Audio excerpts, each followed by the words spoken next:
Probably is. Huh? Probably is. Oh, no, I thought I saw him in the union. I looked at it. All right, Bob, the floor is yours when you're ready to go. All right, welcome everybody to the September 4th Zoning Board of Appeals meeting. We have a few things that we usually start out with in the beginning, but it always starts with a Pledge of Allegiance, so if we'll start there. Pledge allegiance to the flag of the United States of America and to the republic for which it stands, one nation, under God, indivisible, with liberty and justice for all. Thank you. Few housekeeping items. In case of a fire emergency, there's exits outside of the atrium and on either side of the boardroom that we're sitting in. We haven't had any issues with it in the past, so it shouldn't be a problem, but now you know. The process that we go through typically, we will call up people and their applications. The people that are coming up, we'd ask you to come up to the podium, state your name and address for the record, loud and clear so we can hear you speaking into the microphone, and then we'll ask a series of questions. Now, there is a first conversation here today for an application that's a little different than normal, but I have a couple more housekeeping items first, and then we'll get into that. So with that, let's start out with attendance. All in favor? No, that's not the right thing to say. Robert Peckham, present. Beth Mossworth. Present. John Miglerini. Here. Christian Chamberlain. Here. Heather Robinson. Here. Timothy Harrington. Present. Aaron Lehman. Present. Great. Could I get a motion for last month's minutes? Yes, Mr. Chairman, in regard to the August 7th, 2024 minutes, I move to approve. Second. Seconded by Beth. All in favor signify by saying aye. Aye. Opposed? Motion carries. The minutes are approved. I guess we jump right into this. So we have application 2024-069, which is for 144 Faircrest Road. Welcome. Thank you for having me. Good evening. Good evening. My name is Jacob Zoglin. I'm an attorney at the Zoglin Group. Can I give my information? Of course. Yeah. So I'm an attorney at the Zoglin Group here in Rochester, and I'm here tonight to speak on behalf of Jason Arthman in support of his appeal from the improper issuance of a notice of violation on May 22nd, 2014. It should be noted that his property is primarily used as a single-family residence, which is permitted under the town code. On appeal, this board can modify or annul the code enforcement officer's decision, and the CBA's review is de novo, which means that the board may not give any deference to the CEO's legally incorrect and factually unsupported conclusions. So for the reasons that I will walk through tonight, this notice of violation must be annulled because it's based on errors of law, is arbitrary and capricious, and is not supported by evidence in the record. I'll walk you through why. First, I want to explain how the town previously interpreted this code as allowing doggy daycares and doggy grooming as a customary home occupation.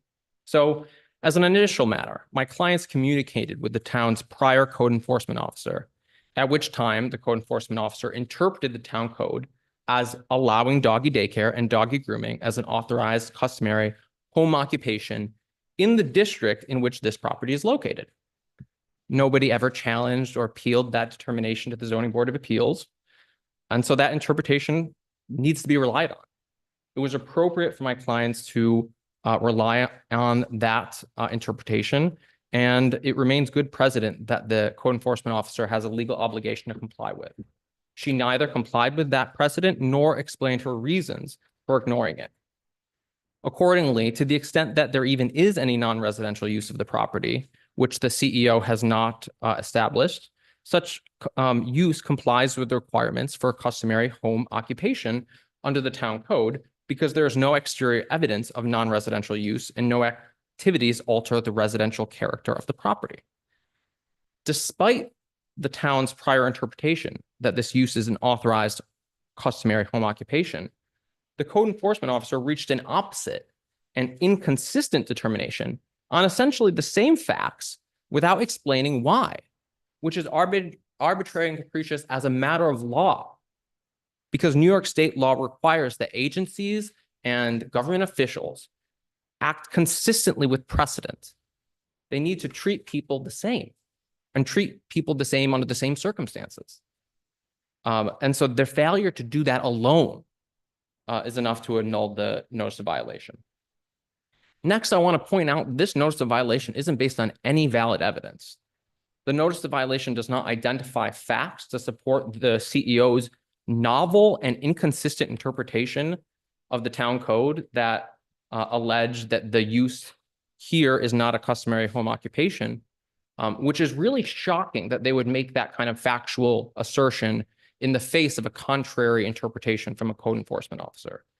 By contrast, the verified ZBA appeal that we are presenting conclusively establishes that the alleged use would qualify as a customary home occupation permitted in this district under the zoning code. And therefore, there is no violation. We did our due diligence on this. We did a Freedom of Information law request to the town, and we obtained the code enforcement officer's file concerning this notice of violation. We found that none of the records therein depicted let me try that again. None of the records in that file depicted an unauthorized use of the property on the date in question. The FOIL response also did not include any inspection notes or records to support a determination that the property is being put to an unauthorized use, and that such alleged use is not a customary home occupation. Moreover, the town clerk certified in the FOIL response that no complaints were received concerning the property. Let me say that again. In response to a Freedom of Information law request, the town clerk certified there were no complaints concerning this property. Why did the code enforcement officer even go there when there have been no complaints? The code enforcement officer's records also include factually incorrect claims. For instance, it alleges that the code enforcement officer conducted an inspection on March 31st of this year, but that is verifiably false because the appellant was present at the property the whole day on March 31st, 2024, waiting for the code enforcement officer, but the code enforcement officer never showed up. The code enforcement officer's records also claim that a reinspection of the property occurred on June 14th of this year, but that too is false. There are no notes to support that claim. The code enforcement officer's verifiably false assertion that a complaint was received and that it performed these re-inspections undermines the code enforcement officer's credibility and raises troubling questions about her motives, accuracy, and veracity in this case. It also raises some serious constitutional concerns. If the code enforcement officer obtained any evidence by trespassing on my client's property or climbing over the fence or peering over the fence, that's a violation of his Fourth Amendment rights under the United States Constitution. And it's a violation of his corresponding rights under the New York state law. If that's the case, any such evidence or alleged evidence must be suppressed as a matter of law. As a matter of law from the highest courts in the land, the Supreme Court of the United States and the Court of Appeals of New York State. I want to point out that the appellant's backyard in this case is entirely enclosed by an opaque fence. And so to the extent that, so it is impossible for a pedestrian to see into the backyard without trespassing.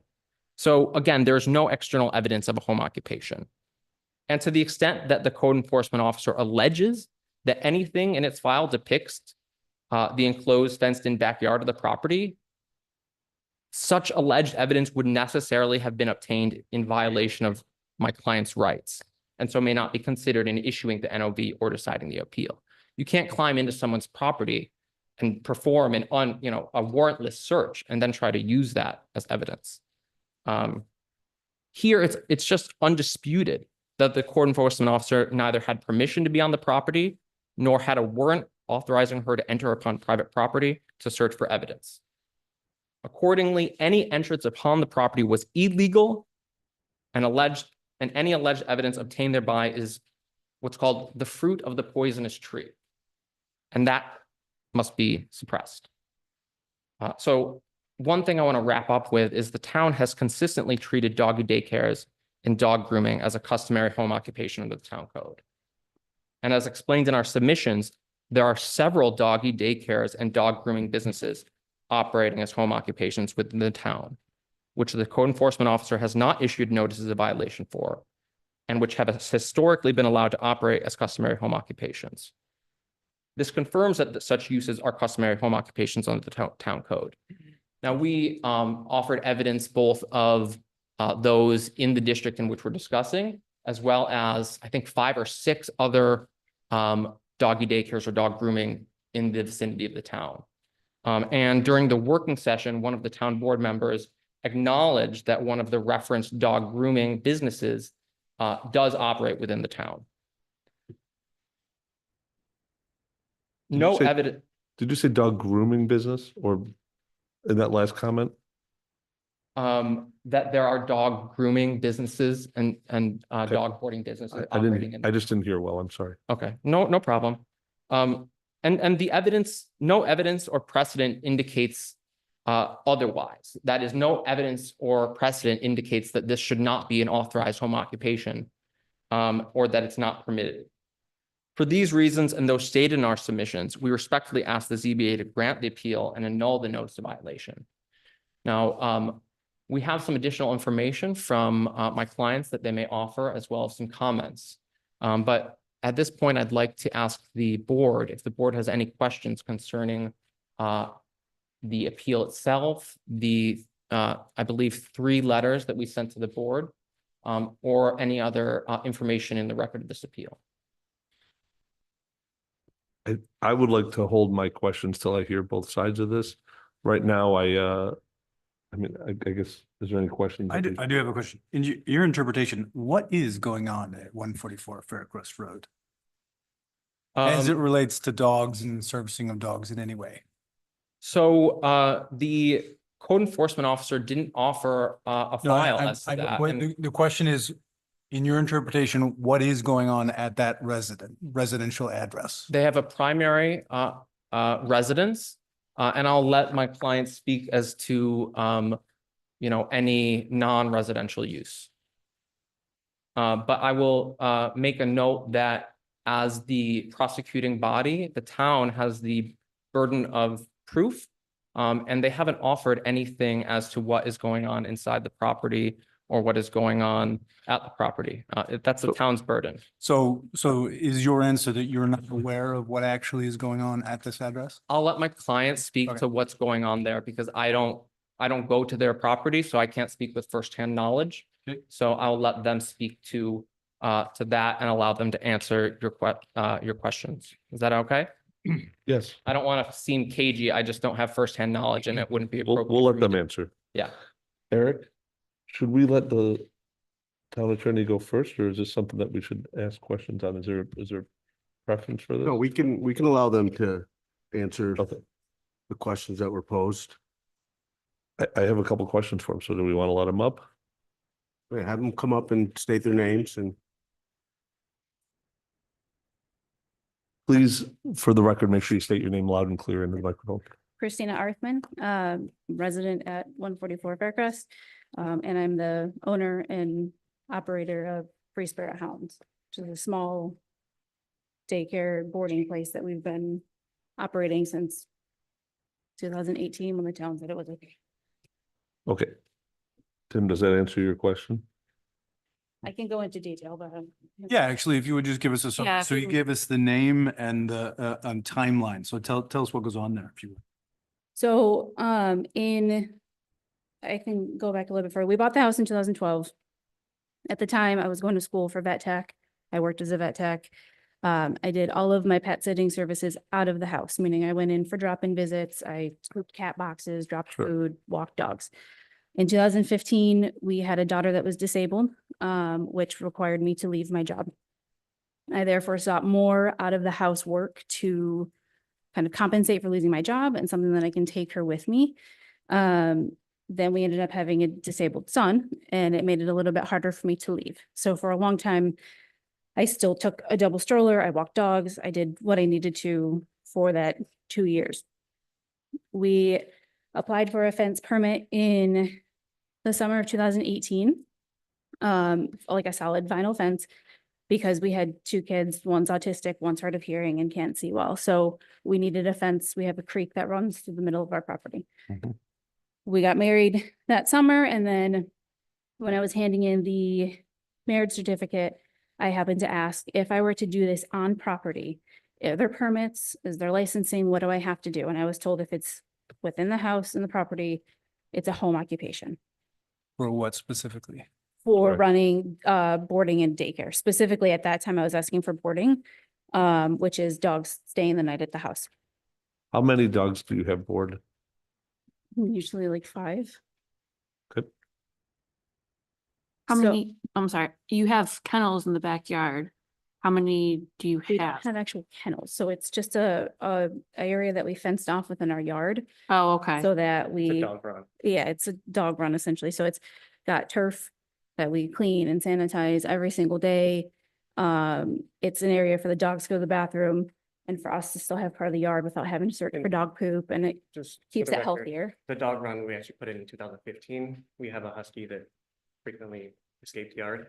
Okay. And so that's before we put in the fence. We put in a dog run to keep him contained. Contained, It's yeah. just- Because got especially in it. the winter, he loves to be outside. Sure. And so we put in a dog run just so he can still be outside, have a little bit of space to spread his legs and Mm-hmm. knock it out. Over the And years, like 3 it's times where he started taking a jaunt around the neighborhood and Can you say your name and address for the record as well? Jason Arthur, I'm one of the homeowners. Okay, and- thank you. Now, do you guys have any personal dogs or animals? Oh, Odin. Just the we have one one, yeah. husky? Okay. yes. So you were on 2018, getting the fence, asked the question of whether or not, Yep, so I had asked when we got the permit for the fence and marriage license right around the same time. I had asked someone in both building and fire prevention and over in across the hall, town clerks. And I got the Animal same, control. or town, whatever, animal control. Got the same answer, that it's a home occupation, as long as there's no disturbances, it should be fine. I didn't get any documentation of anybody saying that because I didn't think I would be here today. So, we started having boarding dogs, usually 1 or 2, in like November of 2018. So it's towards the end of the year. It wasn't like a just start doing things. The beginning of 2019 was when we started taking daycare dogs. And it was only a couple at a time. It was really all hospital staff. So we were able to accommodate for really early hours, really late pickup hours.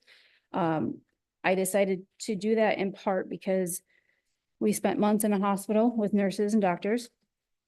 I had mentioned that I do out-of-house pet sitting, and a lot of them had said that they would prefer, or they would like to have a dog to come home to, but the hours are too rough. Sometimes they have to work overnights, sometimes they're working 12-hour shifts, sometimes they're on call, or it's a 24-hour. So I thought that a way that we can give back for keeping our child alive was by offering hours that nobody else offered, and offered lower prices that could accommodate for the students that are in school and the residents and people that are traveling from Buffalo to be here.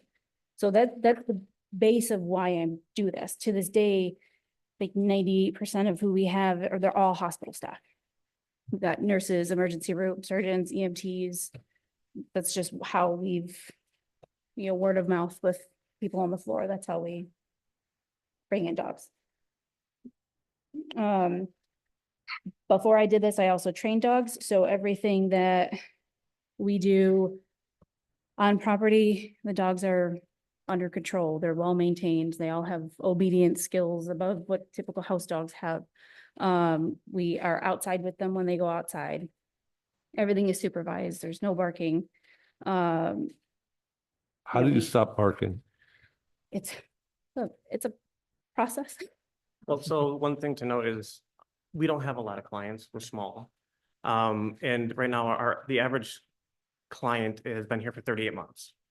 So every dog that come here, we work with them for months. And so I'll use Walter as an example. When he first started coming here about 2 years ago, when he would play outside, he barked.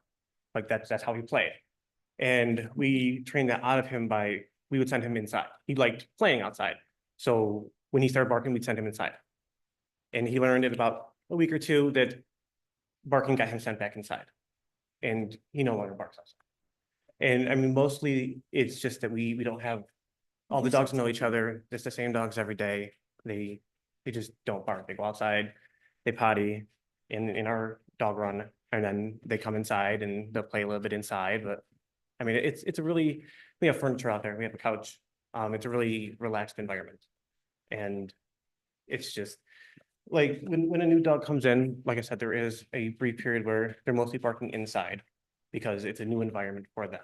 And she has years of animal behavior. She works with the dogs because it's our house. We don't want dogs barking in our house. And once we've worked with them, it goes away. And it's not a magic wand or anything like that. It's just the fact that we have 2 new dogs this year. And that's because we had 2 clients that moved away. Like we're full. We don't take new clients on a daily basis. The only time we ever do is when some move away, essentially. So with the doggy daycare, how many dogs do you take in? Is that in addition to the 5 max of boarding? So I think, so boarding, we typically, like 5 would be, I think, the most we've ever had. So we're, sorry, so in terms of boarding, you're talking overnight and during the Yeah. day? Yeah, So overnight, typically, we don't have any boarders today, as an example. On average, on the weekend, we probably have 1 or 2. On an average day, we have, I'd say, between 8 and 10 dogs on property. 8 and 10, okay. Can- And so, oh, sorry. And once, I'd also like to ask for the audience to talk outside if you're going to talk, but inside, please stop in here. Go ahead. So is there any more questions? I had a few things that I kind of wanted to. Please say your components and then we'll hear from the others. So I just wanted to give some, because there's a few portions to the home occupation. So I just wanted to kind of give some examples on over the years, how we've ensured that we stayed in compliance with them. Like, for example, we can use 30% of our house. Back in 2021, we contacted a contractor. We're gonna do an addition. It was 120 square feet in the back. We actually priced it out. We were about to go through permitting and our lawyer reminded us to consult with the town code again. Because that would have put us over 30%. So we ended up scrapping that. And when we did that, we actually, because we literally can't expand here, we went and bought land in another county. And we spent about a year researching zoning code for all the different towns, counties, to find property that we could build a house and a facility on the same lot. So we ended up having to go buy 2 lots in another town, merge them together, then go through the permitting. And so I have a question for you. Why did you do that? If you were having the business here and you were told you could have the business here? because we couldn't expand it any. we've personally outgrown our house. Okay. Oh, We've got okay. kids. It's they're 1,000 really- square feet. We run a Yeah. business But you- with kids. You indicated earlier, well, I'll ask it later. Go ahead. So all I was gonna say is, so in that town, it's an accepted use, but you have to go through a special permit because they have requirements for the lot. It has to be 5 acres. The building has to be a standalone building. If we did it in the house, it would have been a home occupation again, but to make it bigger than that, had to be 100 feet from lot lines, blah, blah, blah, all that stuff. So we bought multiple lots, we merged them together, went through the permitting. And during the public meeting, the board actually asked the code enforcement officer for the town, sorry, if she could contact code enforcement for Henrietta to verify that we're in compliance, that we've never had any complaints. And so they adjourned the meeting. She called code enforcement for Henrietta the next day. This is November of last year. He confirmed, she gave him our names, address, both business names, because we changed the business name in 2022. He confirmed that there was no issues. And this was, like I said, Who's he? Bill Cation. You said Bill? Bill Cash. That's the name we I gave didn't her. hear. That's the name we gave her when she asked for the post. I'm assuming that's who she talked to. No, that's And fine. that was 2022, you said? 2023, November 11th. 2020. November, yeah. Has anything changed since then till today? The property is exactly the same. What was the purpose of that? So we were going through permitting in another town so that we could build a house and a facility on the same lot. They allow it, but it's a special use permit because they have to verify you fulfill all the requirements for the permit. And the neighbors had concerns because any neighbor would. And so the town board just wanted to contact code enforcement, and we actually have the meeting minutes. We brought them with us. Code enforcement just to verify that there was no issues. So you abandoned that effort though? No, we're still working on Oh, it. you're still working on that? We were actually in the middle of doing our financing through Farm Credit East, and part of the loan application is I have to verify that there's no legal issues pending. So you were in the process Oh. of moving? Yes. Yes. But this literally put that on hold Like we did in May. the funding paperwork and then the violation came within like 24 hours of one We another. were looking at being out here next year, and now we're probably about 9 to 12 months delayed at this point. So, But so are you implying that you want to get, your goal today is to get approved for this so you can leave? well, our goal Oh, is I would like to not be verification that responsible. we've been in compliance, like we've, as far as we are concerned, we've done everything appropriately, like we actually contacted a lawyer in 2018 before contacting the town. And she said, I think you're fine, but contact the town. So we did. And that's what we've been going off of. We've made improvements ever since then. Just to make what we do better and what services we offer better and for the dogs to be more comfortable. So it essentially eliminates the stress that causes barking to begin with. So, I mean, you can sit outside on anybody's property around us and you I hear mean, nothing. Also, this is, we both work for the business. This is our sole income. If we can't work, we can't move. Well, obviously, if we can't work, we can't feed our children either, but that's, neither here nor there. But yes, it's not like we want to get approval to this because we want to run out of town. It's that was in the motion, and that's put our plans on hold until we resolve this. So what precipitated the violation? That we don't know. So There was nothing in the foil. But when was the meeting with the other town? November last year. 23, yes. November But then you 16th. said they called to see if that was allowed. Yes. Yeah. they Right. I called mean, that could be here. part of the That could be. precipitation for, if that's right, for that. Mhm. I would Right. think it probably would be. From November to May. So I don't know the schedule for when the code enforcement officers go out. I can't speak to that. They typically only go out when they have a call of a violation or notice. Do you have any understanding, Kevin, on what caused the initial? There was a complaint, looks like it was May 21st. So the day before? Oh, Can you talk, I'm sorry, can you come talk I at the, can't hear a word you're saying. thank you. I'm sorry, we specifically foiled complaints and we received no copies, and the town clerk certified to the accuracy of that response. It is not part of the record. It, It's not part of the record. well, according to what I was given today, this is the entire packet that was submitted. And it includes a complaint. Yes. I also did a Freedom of Information Act and open meetings law request for complaints. I didn't receive it. I can't speak to that.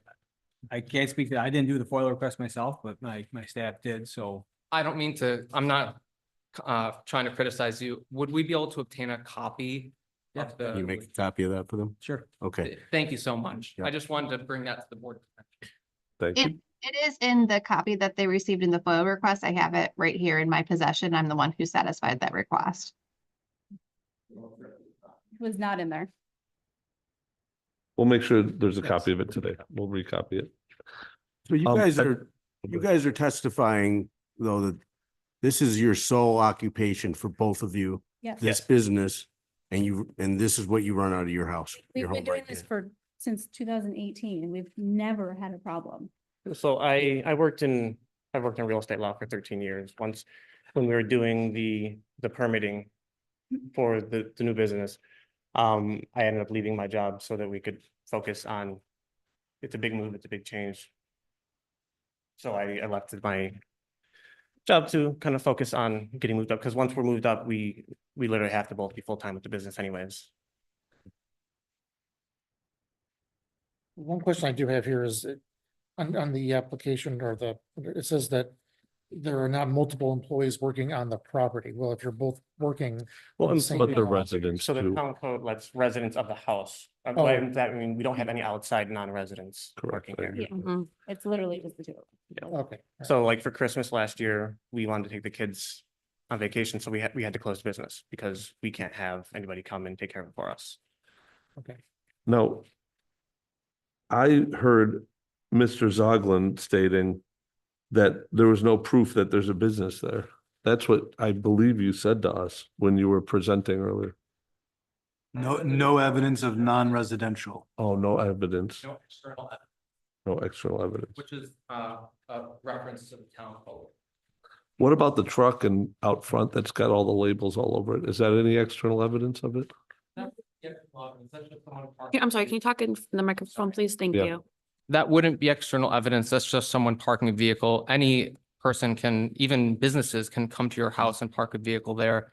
I have Isaac come out to inspect my AC unit. They park a wrapped vehicle. And if At the that's, same location as the advertised house that the stuff is going at? So if Isaac was at the Isaac building, what was that's that? at, if Isaac in your example was at the Isaac facility, that's evidence that Isaac is at the facility, correct? Well, if they're at your house, it's not evidence that they're operating a business out of your home. But it's even in the Better Business Bureau's website, it identifies that that's the home of this business. That's the address of this business. The, Do they, that's not external evidence from the street. are they using, Going to like a website to see if something's registered isn't like looking from the street and saying that's numbers that are used. Okay, are they using the van to transport I'm sorry, can you, dogs? if there's a response, can you please do it in the microphone, good please? point. We have to do Thank that. you. We have to. I'm sorry. Thank I'll you. let you speak to how you're using it. So currently we are not. So part of the reason why we actually wrapped it when we were doing the permitting again for our other town. We are planning on offering pickups and drop-offs at our new location because it's a bit of a hike and we're anticipating, well, we know a lot of a good number of our clients want to stay with us, but it's a drive. So we had already told them that we're going to offer pickups and drop-offs in our van. And so part of the town code here, it actually is regarding signs on advertising on vehicles. And it says, no person shall park any vehicle as to be intended to be viewed from a motorized public vehicle right away. When we park the van, it's up at the top of the driveway. We don't park it down by the road so that it's supposed to be viewed. And furthermore, if that is a sticking point, we are more than happy to cover it with a tarp. Nope. It's not the reason I was bringing it up. It's more the conversation that I believed I heard from Mr. Zoglin was that we couldn't identify that it's actually a business there. Right. And it's more of an external comment that it's not visible, that we don't see the dog run or other things from the road. That's what you're replying. Sorry. if it was unclear. No apology needed, just I was misunderstanding it then. Okay, And so the one kind of last thing I want to say on like the whole external evidence thing, because a lot of towns, I've spent time reviewing other town codes. A lot of towns actually give examples because external evidence could be a swing set for a home daycare. Like if you're going to argue that the kids use a swing set, then, that's external evidence. I mean, is it really? No, swing sets belong in neighborhoods. Like there's kids in neighborhoods. So a lot of towns actually list, and then they say signs, displays, artificial lighting, storage of materials, goods, or supplies. And so I think, and then Penfield actually says exterior alterations to the residence which change the essential residential appearance. And I think that's kind of what this is going for. You drive by a house, it's like, wow, there's clearly a business going on there. Or you drive by a house and it's a house. I think that's kind of what this portion is going for. okay. And one more thing, I'm sorry. Sorry. When interpreting ambiguities in zoning codes, the law in the state of New York is that ambiguities need to be interpreted in favor of the property owner. So if you do find any provision of the town code that you're like, well, that could be read one way or it could be read the other way, you have to give the applicants here the benefit of the interpretation. Thank you. Thank you. I think we've kind of covered anything. Did anybody have any more questions? I'm sure there will be, but maybe it's a good time to pause and switch so we can hear another side of this. And then I'm sure we'll be asking more. I'm sure of that. Thank you. Thank you very much. I think at this time, yeah, we'll have the town attorney come up.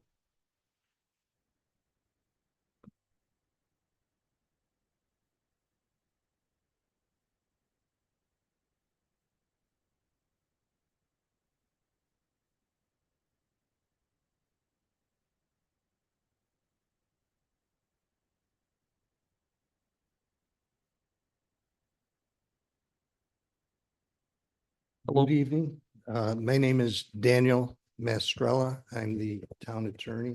I am here to present the town's argument regarding this matter. So, Mr. Chairman, board members, council, I know that this is a somewhat unusual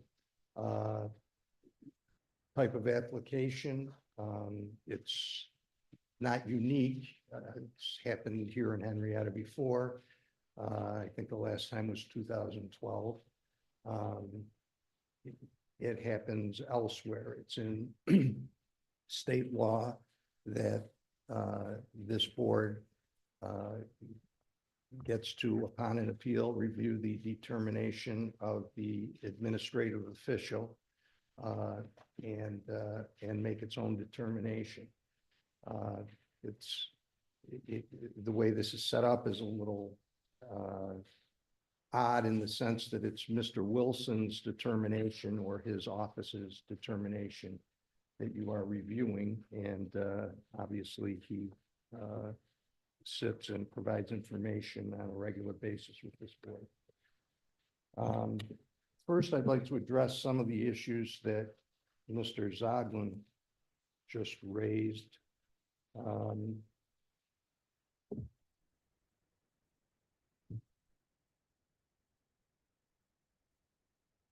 So we've heard, and there was some clarification of it, that some prior official said it was okay to do a doggy daycare. The person's not identified.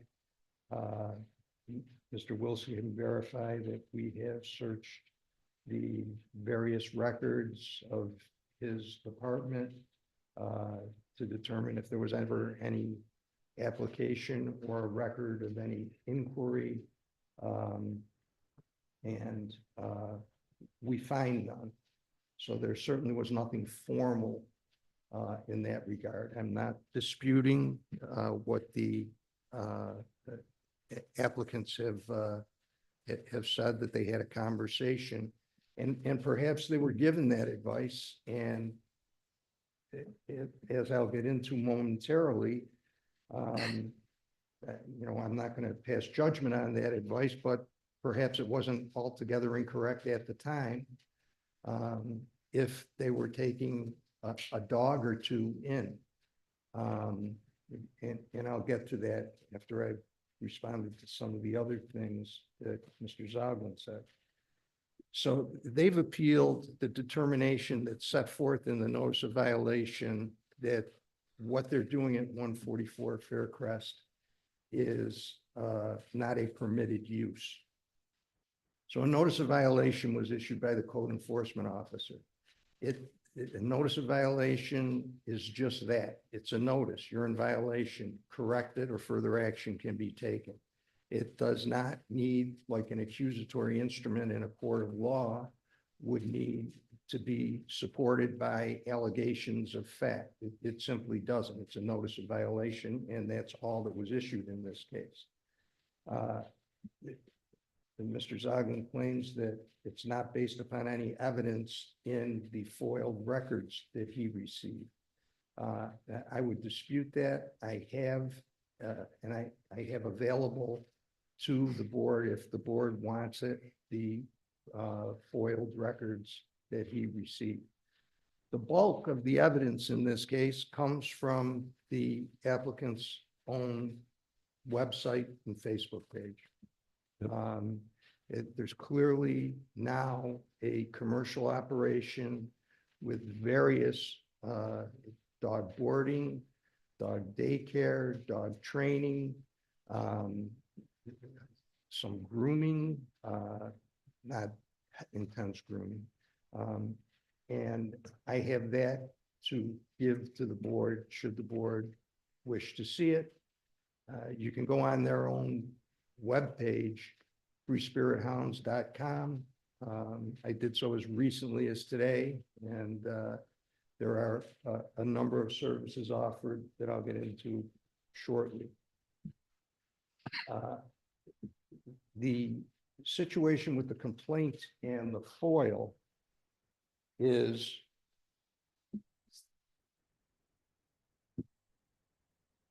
pretty easily resolved. What was provided in, and I believe Ms. Voss referenced this, in the FOIL response was a complaint action summary. And I can provide you with this document as well. It's action date, May 21, 2024. Inspection type, complaint inspection, result, Inspector Jamie Moran, who's now goes by Jamie Frey.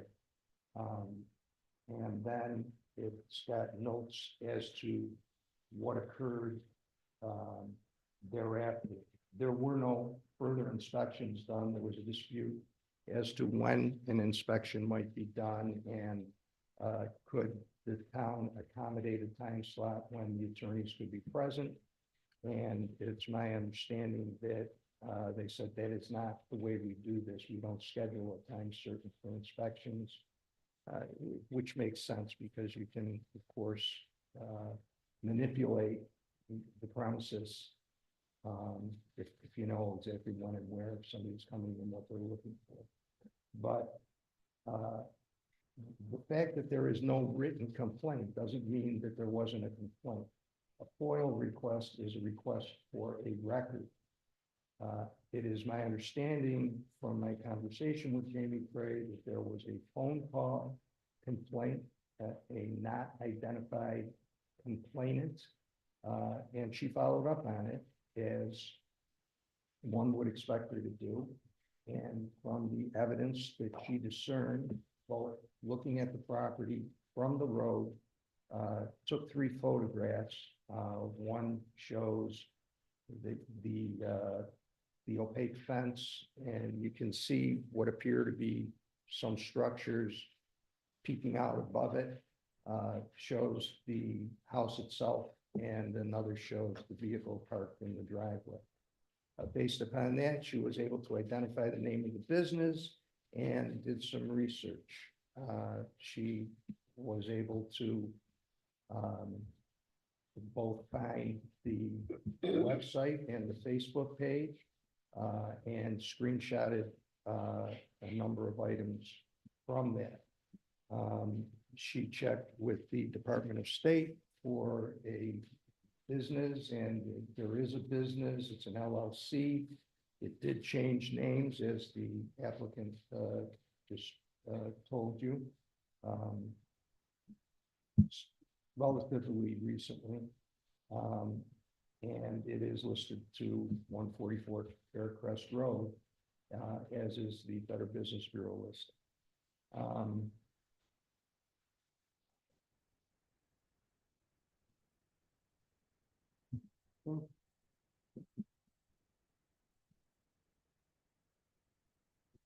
Oh, by the way, as far as the constitutional claims, there was no reinspection. There was no entry onto the property. There is no constitutional issue. I don't know that this board should be deciding that if there was, but the fact is there wasn't. So you're off the hook on that issue.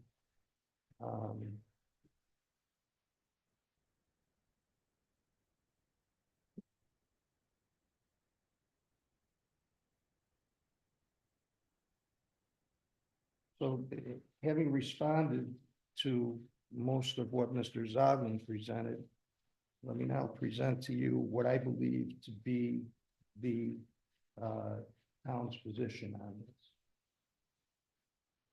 this. This can't be a legal home occupation under the town code, because even if it meets all of the criteria for a home occupation, and it doesn't, and I'll get into that momentarily.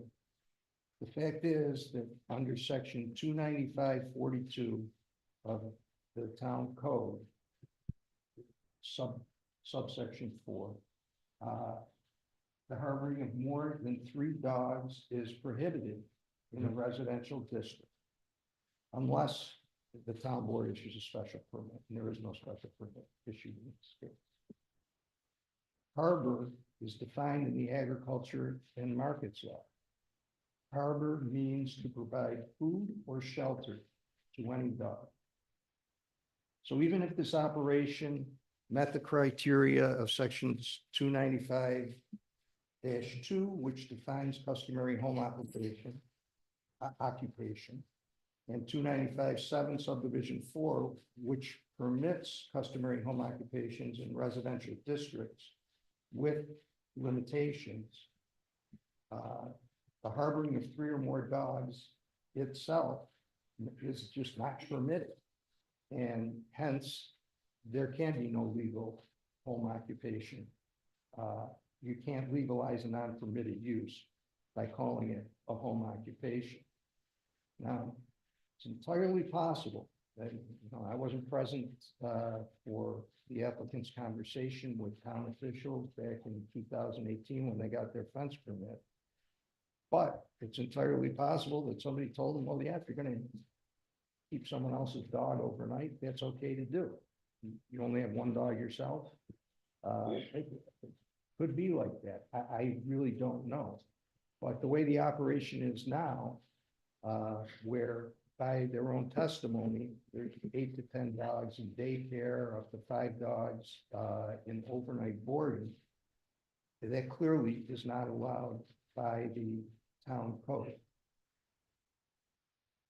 Even under the customary home occupation definitions as contained in 295-2, it calls for an accessory use of a service character customarily conducted within a dwelling. This is clearly conducted outside of the dwelling on a regular and large basis with the dogs in the yard. And 295-2 references services of a professional nature. I guess that's for the board to determine if it gets that far, whether this is a professional nature. Given that the code lists a number of professions, I would indicate that that is not the intent of the code. Under 295-7, the further limitations on customary home occupation, it limits it to 1 profession being practiced or conducted on the premises. Here you've got boarding, daycare, training, a number of different activities. That again is for the board to determine. A primary part of the limitations on customary home occupations in residential districts is that it serves 1 student, patient, client, or customer at a time. This operation clearly services multiple customers at a time, and therefore it just does not meet the definition of a customary home occupation. There is a section in the code which defines commercial kennel.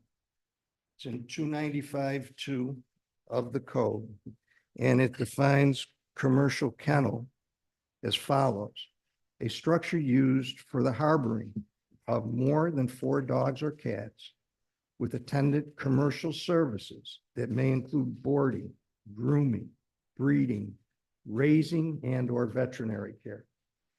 And that is, I submit to you, what is occurring at 144 Faircrest Drive. It is a commercial operation. There is no specifically permitted zone where a commercial kennel is allowed as of right. However, it can be allowed in a commercial district or an industrial district with a special permit issued by the town board, which doesn't occur here.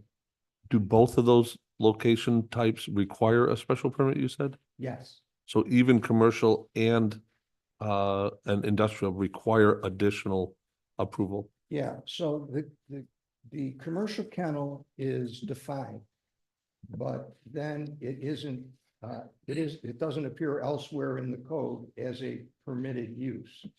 So in both the industrial zone and the commercial zones, there's a clause for allowing other commercial uses not specifically allowed or prohibited upon receipt of a special permit from the town board. So you can have a commercial kennel in the town of Henrietta, With approval. but it's got to be in the correct zone and with a special use permit. I can offer to the board the contents of the code enforcement officer's file, the photos that were posted on the Facebook page that she copied and put in the file and used as a basis for determining the number of dogs. I believe the most shown in here is 8. I believe she told me the most she saw in any photograph was 12. And I can provide to you excerpts that I myself printed out from the freespiritshounds.com website that show the range of services offered, the cost of those services. Boarding's $50, a second dog is $40. There are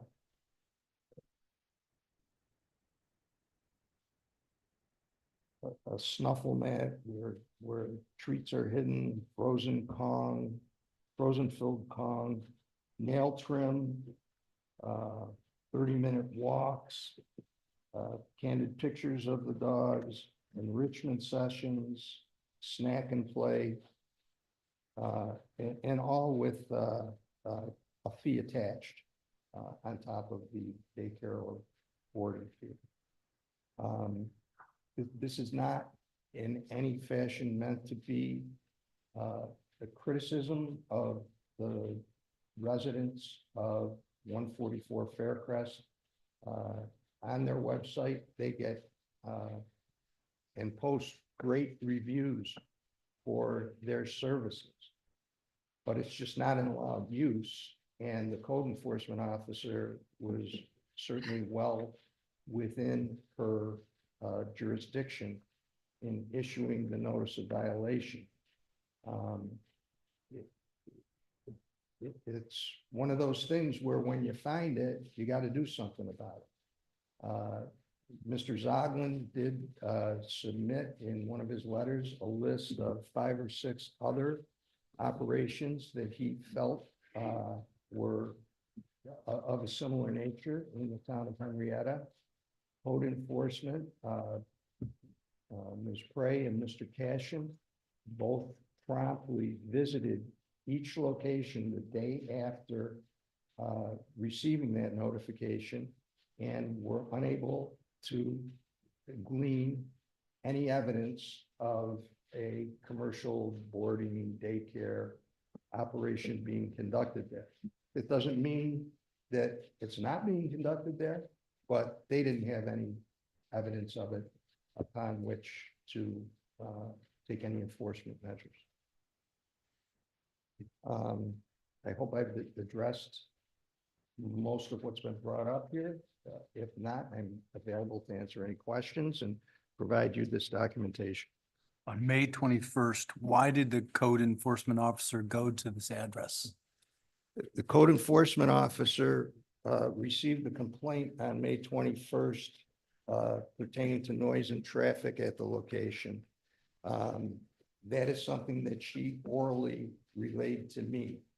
She did not and does not, as a matter of practice, when she receives a phone call, especially from someone who doesn't want to identify themselves, there was not a formal written complaint.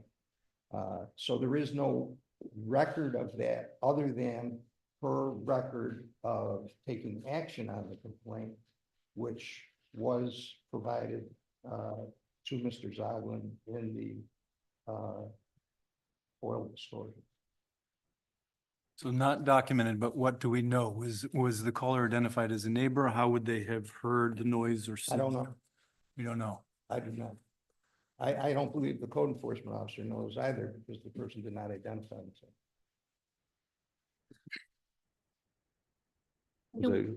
Can we see the documentation that you brought? Sure.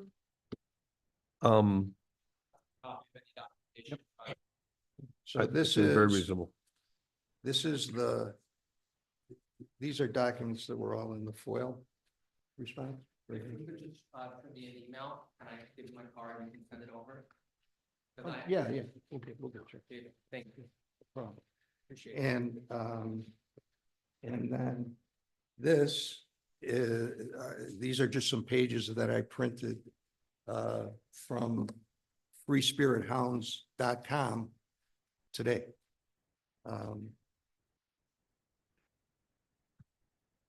So- Quick question for you. We were, I'm asking this for your interpretation, 295(7)(c), is that the right one that we're talking about? Where in the code, where it talks about allowed purposes, but I believe in the code, I'm asking for clarity here, I can look myself, but I believe it also says anything not identified here is not approved, is not allowed.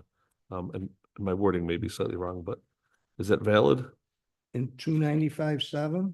It might be right at the end of that section. Yeah, It says if it's I not have specifically, to pull it up on my computer to I can do that verify too. that. I can do that too, that's fine. Any use not specifically enumerated in this section as permitted use is prohibited in the R residential districts. I So would, if it's not said, it's not allowed, it's the exception to the rule, that's why they would be here. this is, that was in the notice of violation letter. Thank you. I'd love to see that. And I know there's gonna be more comments and we'll definitely make sure there's time for this. It's not gonna be ignored. Thank you. Thank you. I'm just gonna flip through it very fast. Yeah, you're fine. I agree with the Bing map. I don't have a copy of the website pages. We'll get it to you. Sure, that'd be great. Mhm. Thank you. Thank you, Mr. Michelle. Yes. Yeah, this is what I said. Okay. Thanks. You're way too late. Well, any questions? Board members? I'm sure there's more coming from the applicants and from the audience. Just for my clarification, they were in recently for the fence, correct? No, I feel they said that was I think it was 2018. Okay. 2018. So 6 years ago. 22. Okay. But it was 22. 18 is when they started, but 22, they went in for the fence and asked about. It was 18. Okay. Okay, thank you.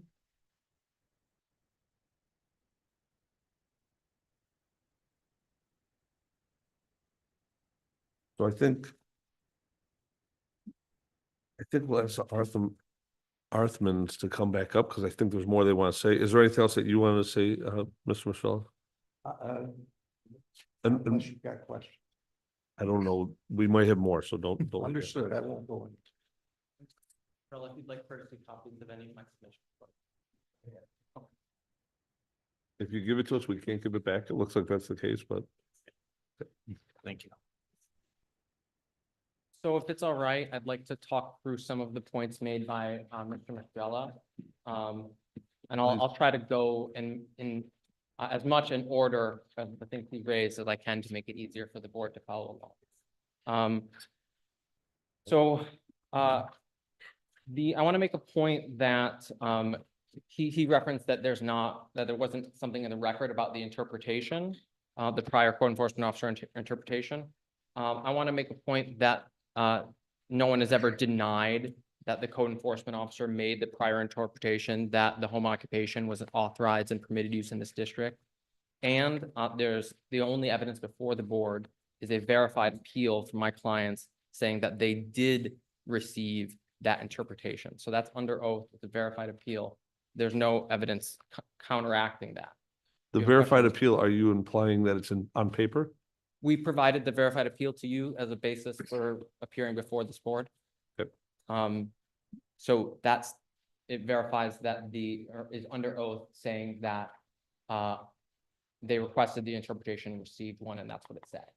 And the code enforcement officer did not deny that such an interpretation was made. So I just want to make that point that fact is undisputed. Mr. Zagman, could I ask you a question? It's Yes. up to the board. you can. Yeah.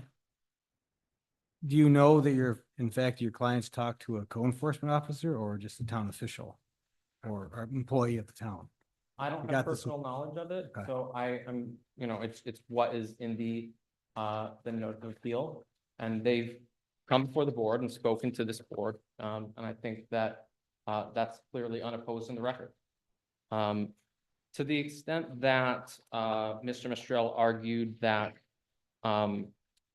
this is just a notice of violation, it still needs to be based on fact. There still need to be facts in the record to support every allegation in the notice of violation.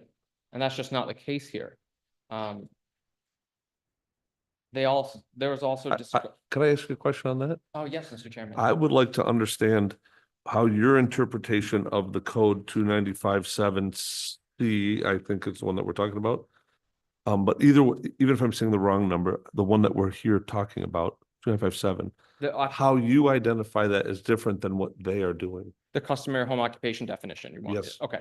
I was getting there, but I'll hurry up and get there right now. Okay. All right. So, Mr. Chairman, it says an accessory use of a service character customarily conducted within a dwelling does not need to necessarily be conducted in a dwelling so long as it is customarily conducted within a dwelling by residents thereof. We have residents thereof, which is clearly secondary to the use of the dwelling for living purposes. Clearly secondary. In fact, the living purposes did come first, and the living purposes continues even when they're not doing stuff with dogs. Does not change the character thereof. It doesn't. The comments from neighbors, the people that have passed by, it doesn't change the use of the dwelling for living purposes or the character of it for living purposes. You can still live there, and in fact, they do. And as we can tell, there's no exterior evidence because there's a fence, and you can have a fence. And there's nothing about looking at a house that has a fence that says that it's unpermitted. So that is what is the definition of a customary home occupation. It then goes on to give examples. So let me just go back to this. You're implying in your testimony that a customary home application of a job is a boarding facility. It could include any use that meets this definition. Do you And- have any others in town that are boarding facilities with 5 to 10 dogs regularly at the facility that are R1 rated or zoned houses? Can you say that again, Mr. Chairman? Do you have any other examples of facilities in our town designated R1 zoned R1, I should say, that have a boarding facility at their house and place of home business that handles 5 to 10 dogs regularly? Well, it's my understanding that some of the examples provided did include boarding. Obviously, I wouldn't know the exact number within those locations. But I would note that during this board's working session, one of this board's members said in the presence of the rest of the board that she does use one of the identified businesses in our appeal.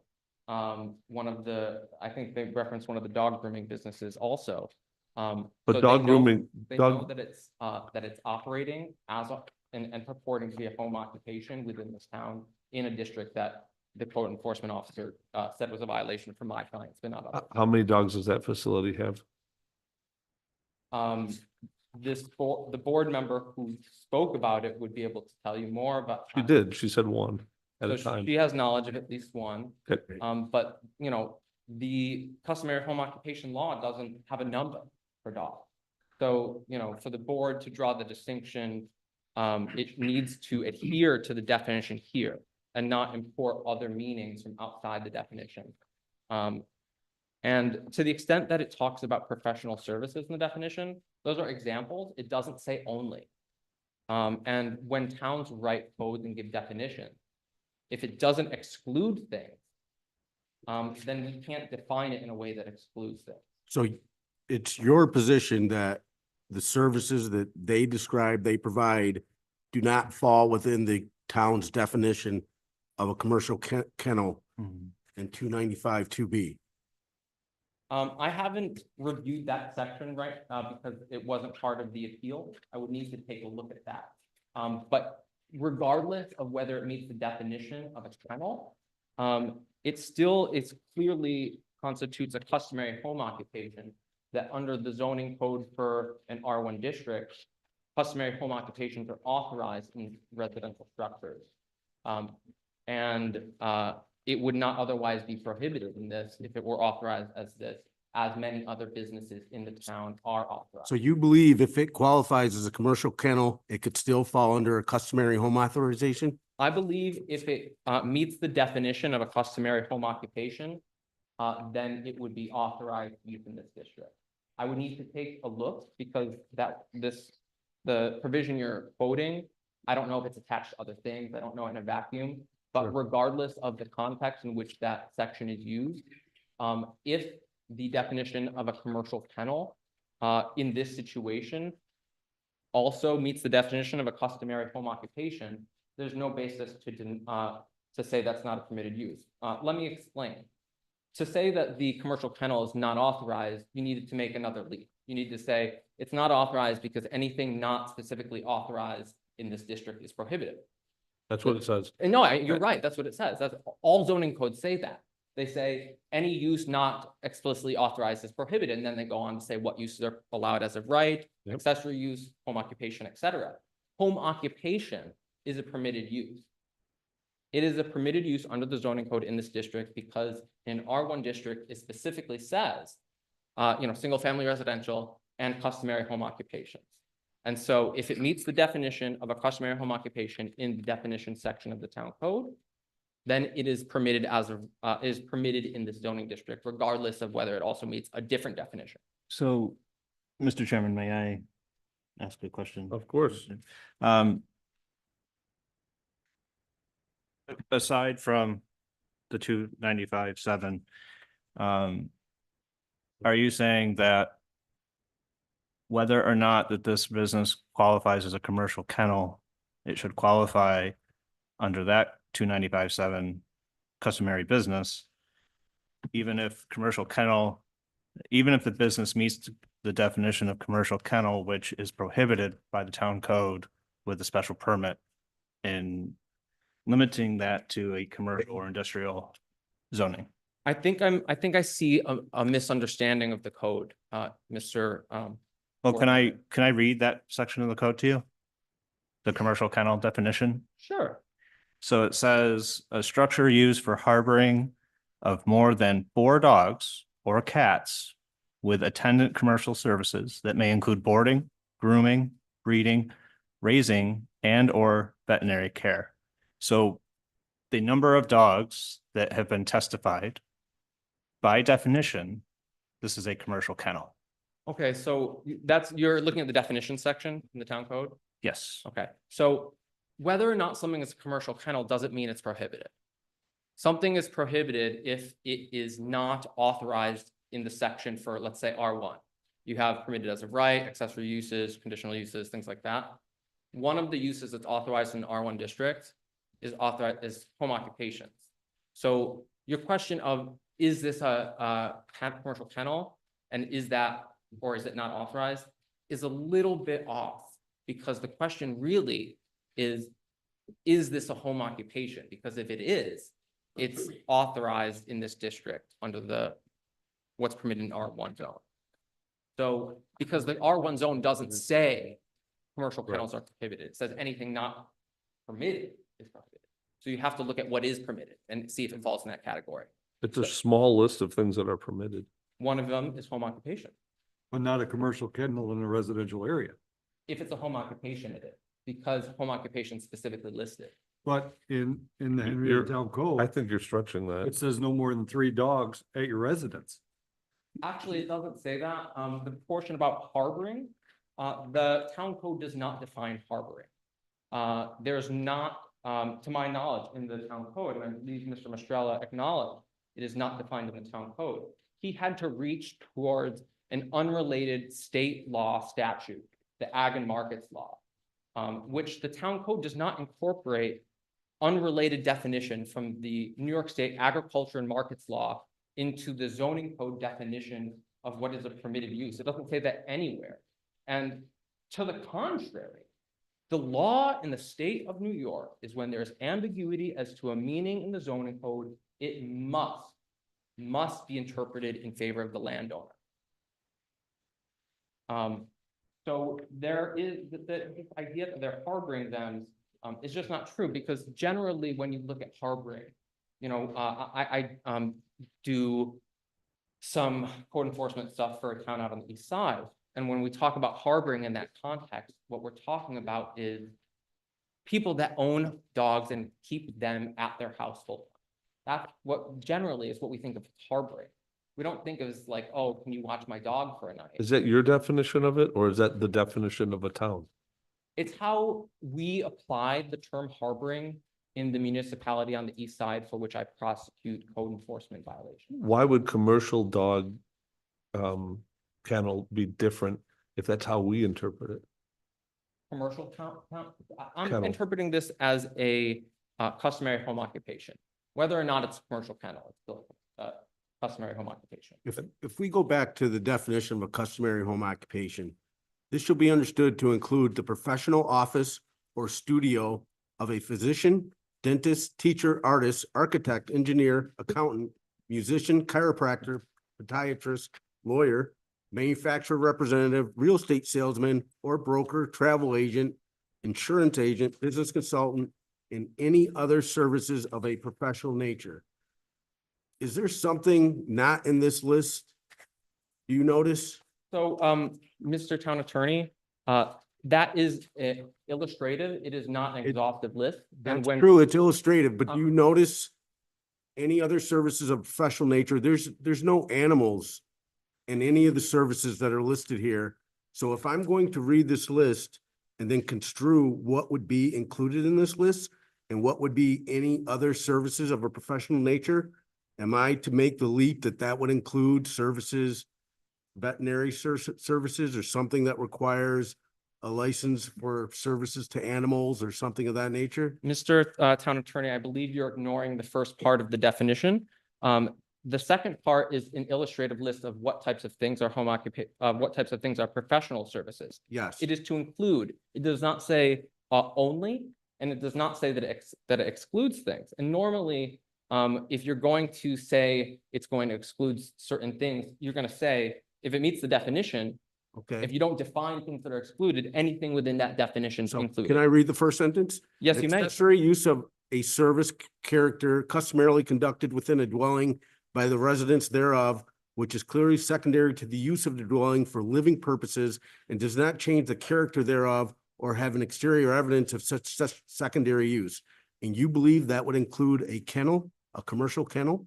I believe it would include the property in question in this application, which, to your point, it is an accessory use of a service character These are customarily conducted within a dwelling by the residents, all of which are true here. Clearly secondary to the use of the dwelling for living purposes, true here. Does not change the character thereof, true here. And does not have exterior evidence of such use. All of those things are true here. So The the list in definition of commercial kennel, you believe falls within those uses? The definition of a commercial kennel doesn't change whether something's a customary home occupation. It can be both.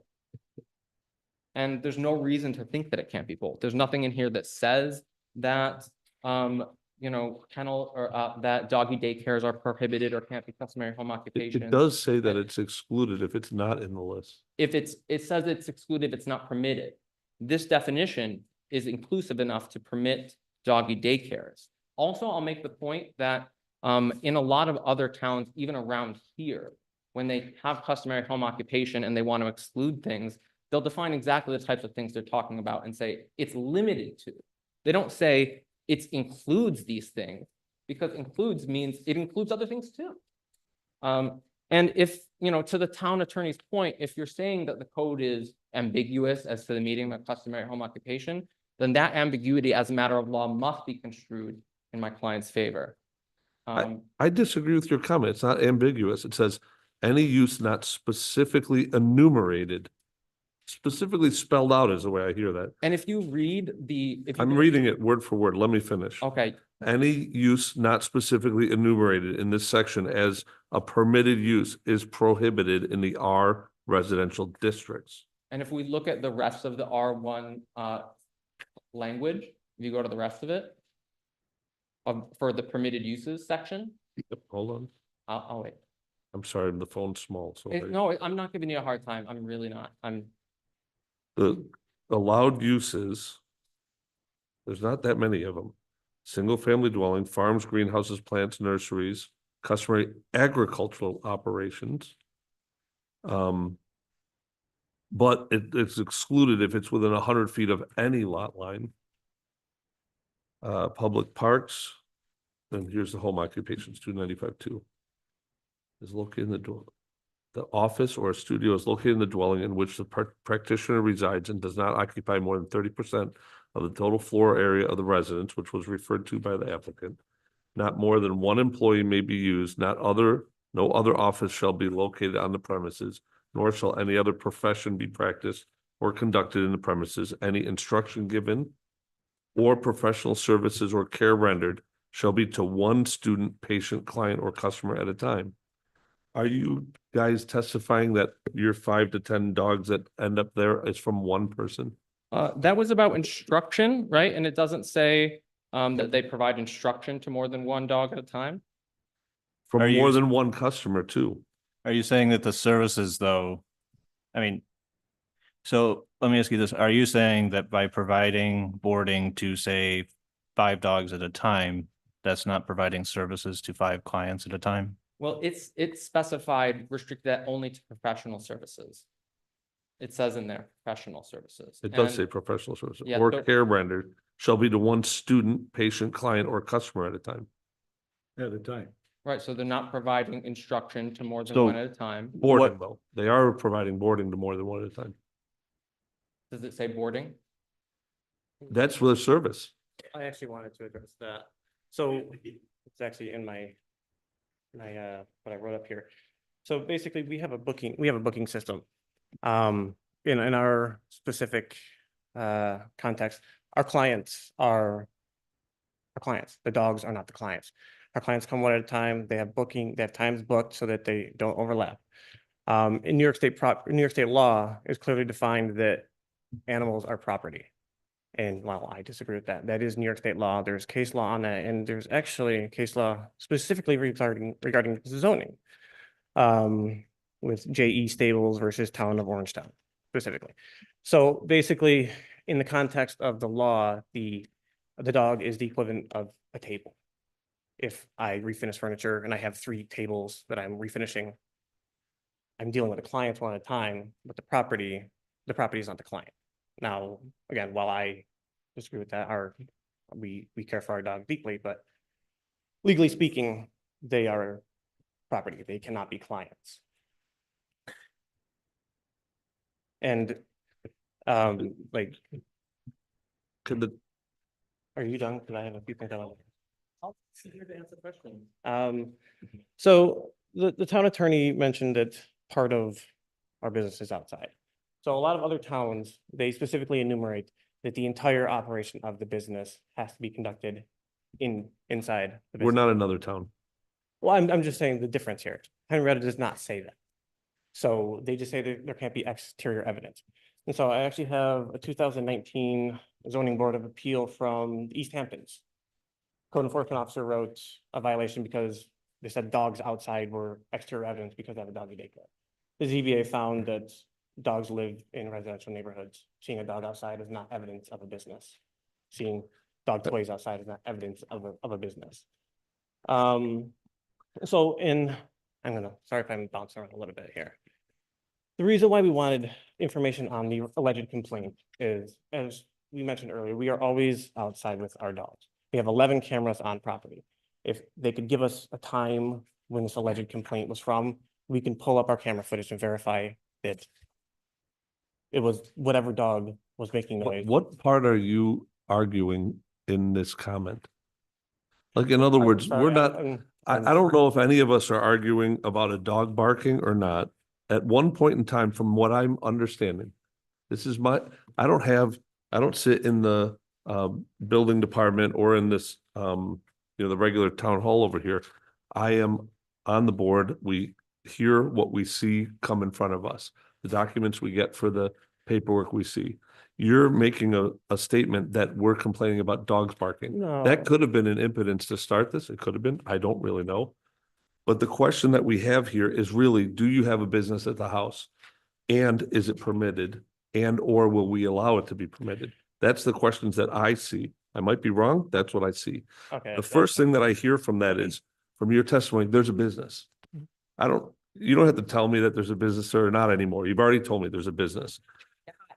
I'm not saying, and just for clarity, I am positive, just like the town attorney said, I am positive you guys have a nice business. I am positive you have good customers, you care about all this stuff, and you try to be a good neighbor. So none of that to me is in question at all. And you seem like very nice people.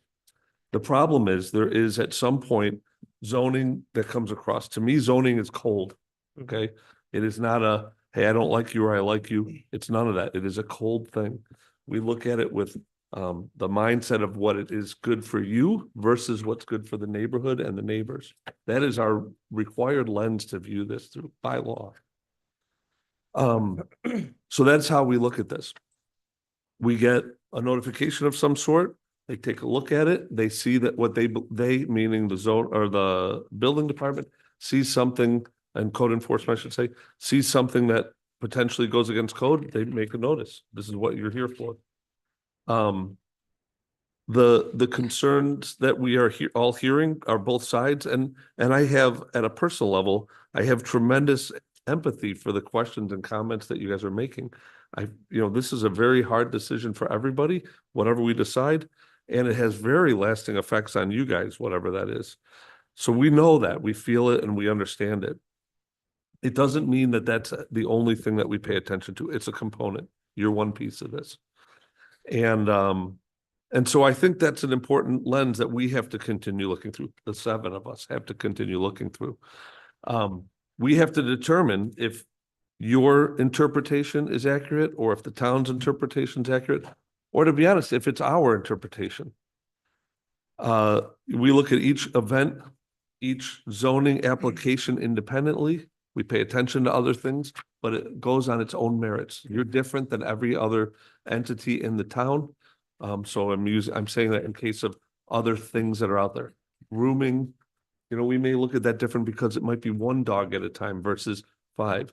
And I agree with your statement. Dogs, in the state's eyes are property. To me, they're more than property, but got it. I agree with you.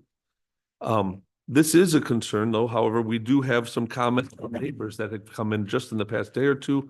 August 30th was one we got from Mr. Miller.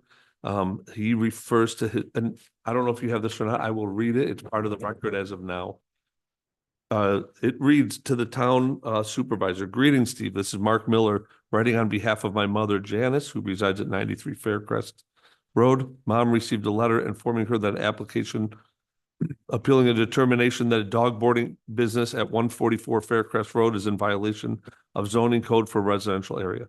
Mom is 90 and cannot attend the meeting or virtual meeting that will be held by Henrietta Zoning Board of Appeals on September 4th, 24.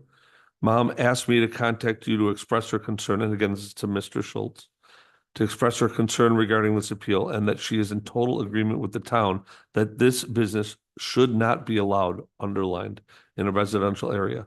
Thank you for all you do to keep our town government running smoothly. Mark Miller, 2016, in Ucane Road.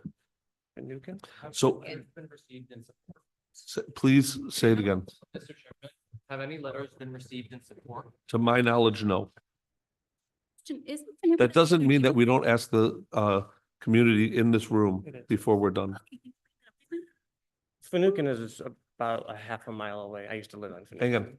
He's saying it in regards to his mother who lives at 93 Faircrest. His 90-year-old mother is the one who's having troubles attending. So Sorry, he's I- writing in her. Yes, I understand and I agree. So there are at least one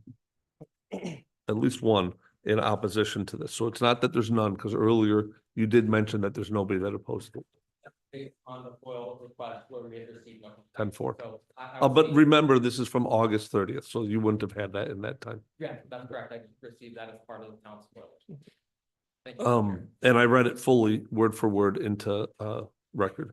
Thank you. Of course. I would like to also ask real quick, is there anybody in the audience that has any comments or questions about this situation?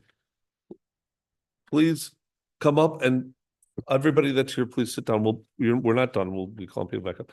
Again, please state your name, address for the record. I'm Bernice Wilson. I live at 490 Hollybrook Road. My house is actually the house on the corner that Faircrest is on, except I have a Hollybrook address. Not really sure why. It is what it is. I finally got my mail after I moved in, after a couple of weeks. I can't Um, address that for you. I just want to say that Christina and Jason's business is something that's helped quite a few people in the neighborhood in and of itself. I myself had 3 dogs, unfortunately, one passed away. So, But my other 2 rambunctious beagles, which I'm pretty sure the whole neighborhood knows whether or not they've taken off on me, they might have barked somebody down until they got a pet, Yep. because they love the love. But when they go over there, I find when they come back to my house, they're like little angels. It's really cute. There are other kids, we had more kids in the neighborhood at one point, which would come over and see Christina's kids. I've walked my dogs past the house, in the past, I've not heard anything. I've actually sent my dogs over there too, so that, they get enrichment also. of course. How do I put this? It's an essential thing for some of us. I work 12-hour shifts. I'm one of those people who 9 to 9, and there's literally nothing traditional out there for some of us who have to work the long hours. So it becomes essential, especially when you need somebody and there's literally nobody around. What do you do, call out of work? I'm a nurse practitioner. If I don't go to work, somebody gets in, they get sick, who's gonna see them? Because we've had sites closed if some of us can't make it for whatever the reason is. So I just want to say that it's something that I find essential. I've lived there for 8 years now. That's right. And I find that one of my neighbor's dogs, love the guy to death, and I know the dog. He barks way louder in that bay window than I've heard at their house, to be honest with you. And my other neighbors, they have dogs too, and some of them are rambunctious, but I have to be honest with you, our houses are probably louder than their house. And I'm not exactly sure why. Could be they just know what they're doing better than the rest of us. Sure. Couldn't tell you. But I hope that at the end of this, considering the fact that I do know that they bought the property out there. And if the intention is at some point for them to expand and they won't be here, let's say 10 years from now, even if you found one thing to be a little off-putting, perhaps the special permit that they were talking about could be rendered, because the same thing that I think it was the chairman and Mr. Black said, well, why'd you do it if you're gonna leave anyway? I did. Well, say- you know what? If we know that that's the end outcome of it, give them the special permit. They're gonna be gone in a year or two. I'll- If that's possible is what I'm saying. I would like to address that briefly. Sure. A permit goes along with that property indefinitely. Forever. So if we give them that permit, you could have another commercial kennel there that is not as good as these people. And for us, that's part of the consideration that we will pay attention to always when we render a vote for this. And so I think that's a valid comment. And, you know, in my head, I would be like, let's give it to them, especially if their intent is to go away in 2 years. That is, and it's not because of them as people, I'm saying as the business in question. That is something that, you know, sort of solves itself in this scenario. But that's not the way it works. So it is something that we have to pay attention to when we render our vote. I understand. Yeah, I appreciate your feedback. Is there more that you would like to share? No, I mean, if you have any questions, I can answer it. Clearly, I'm not here, but I do have a question. How far, just for reference, roughly how many houses away from them would you be? It So- doesn't need to be exact, but 10, 3? so four, they're the fourth one. If I walk down, they're number four, Thank you. on the same side that my house is on. Thank you. Thank you. What do you hear from the other neighbors that are 2, 3, 4, or even the next house over? That was really interesting. So the people that I know well, I know very much, most of the people on the block haven't lived there long enough. So that I've never had a complaint or heard anything from anybody. I mean, I might have had a complaint about Sadie Mae booking it down the road or something like that, but I've never heard anything from anybody else because most of us have dogs on that block, Sure. which is really interesting. So I mean, you know, it'd be the, you know, pot calling the kettle black, because I could tell you that personally, my dogs have taken off where they're contained. And so I've had neighbors say, hey, you know, there's a dog that we saw. And I'm like, oh, God. And then they've had my dog before and I've gone down the block to go and get her because Sure. she's made the great escape.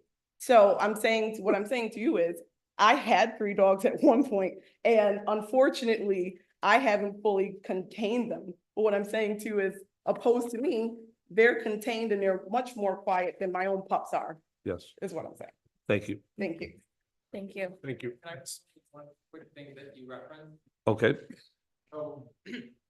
Mr. Chairman, you made a comment about being concerned about a permit being issued that might run with the land. Yes.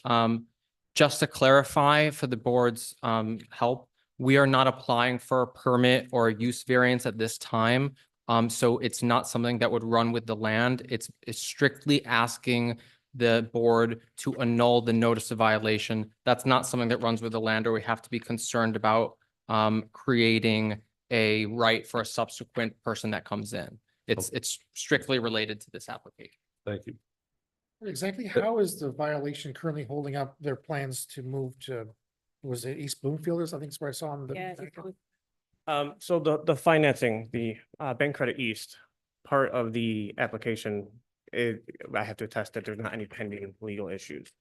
And so this being related to the business, it kind of just put it on hold until this is resolved, then I can continue with the application Okay. for the financing to do the buildings. That, sorry, and that you haven't done any business since the initial violation, Yeah. correct? So I did. Wait, did you say they have not done business? Well, they have to cease operations, so. So I did want to talk to 2 points that you guys did make. So the one regarding the home occupation. So in the list of I think it's 14 professions, then it says in other services of a professional nature. So back in 2018, before we talked to town, that clause was the specific holdup for us. And that's what we talked to a lawyer about first. So she researched case law on it, and there's 3 different buckets of what a professional service is. There's one which is primarily in Indiana, that is professions that require licensing through the state. That's your doctors, your lawyers. The second bucket is anything that requires specialized knowledge. And the third bucket is anything that requires labor, because that's a literal definition of professional service, labor that you're paid for. So in Henrietta's town code, and it's actually the same as Pittsford's, they list the same jobs. It lists 5 different professions that are not licensed: artist, musician, travel agent, and I forget the other 2.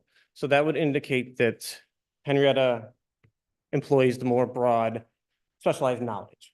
And that's typically where animal care comes in, your vets, your boarding, your booking, grooming, and training, stuff like that.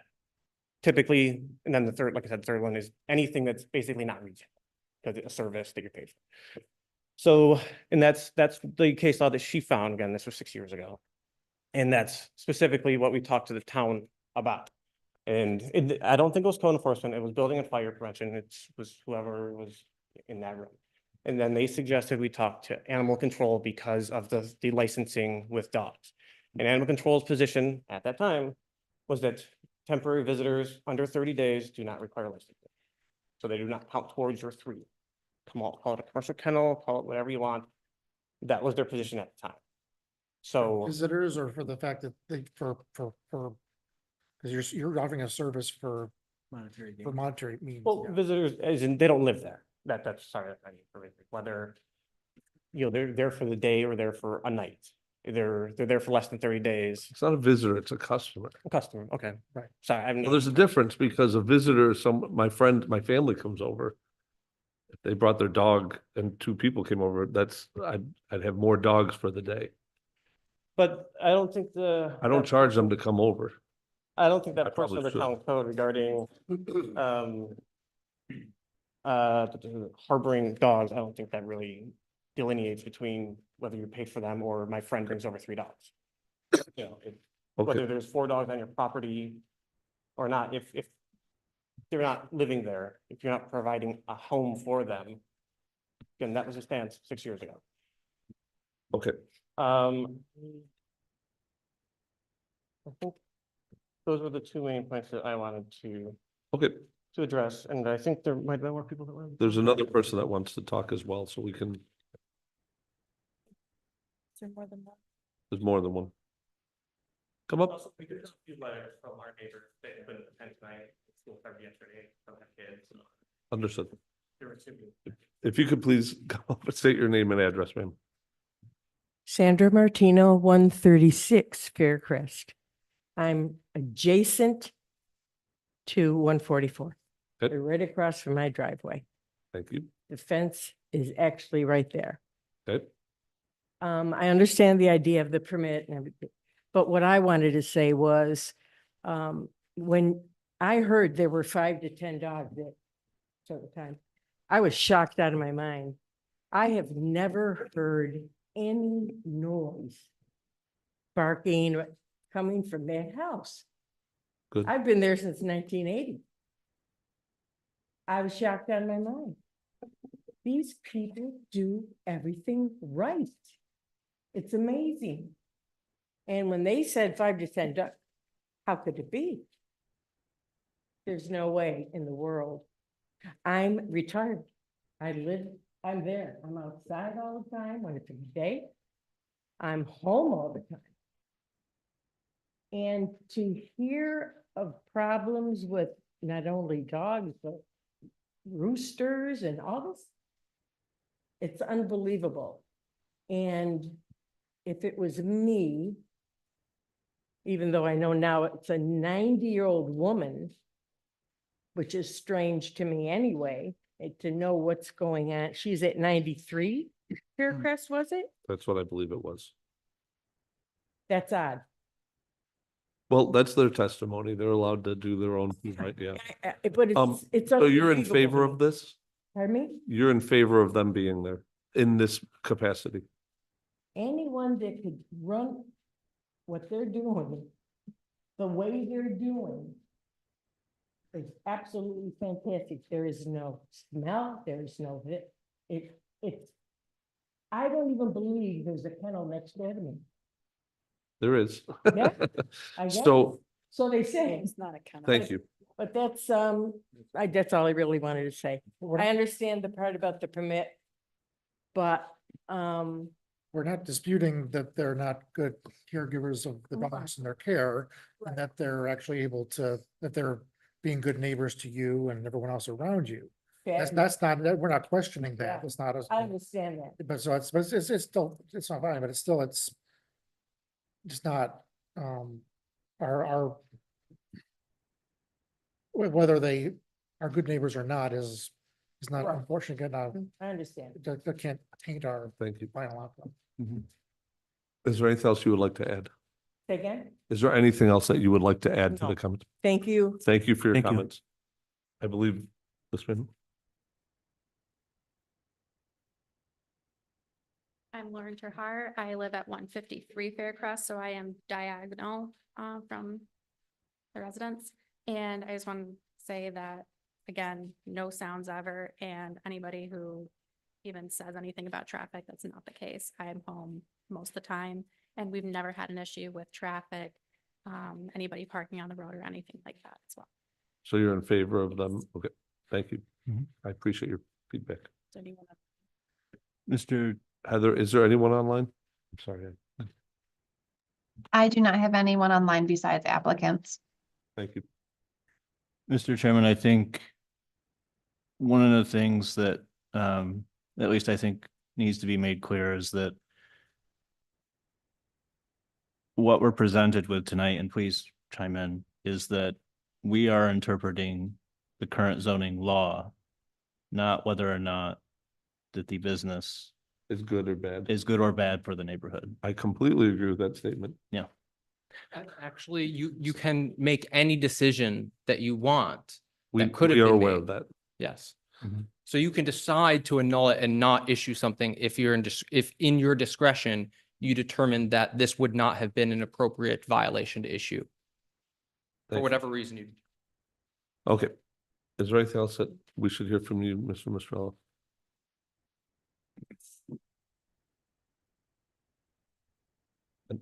Yes, the only thing I would reiterate is that it's, I don't know how, given their testimony, you get around section 295-42 that limits residences to 3 dogs.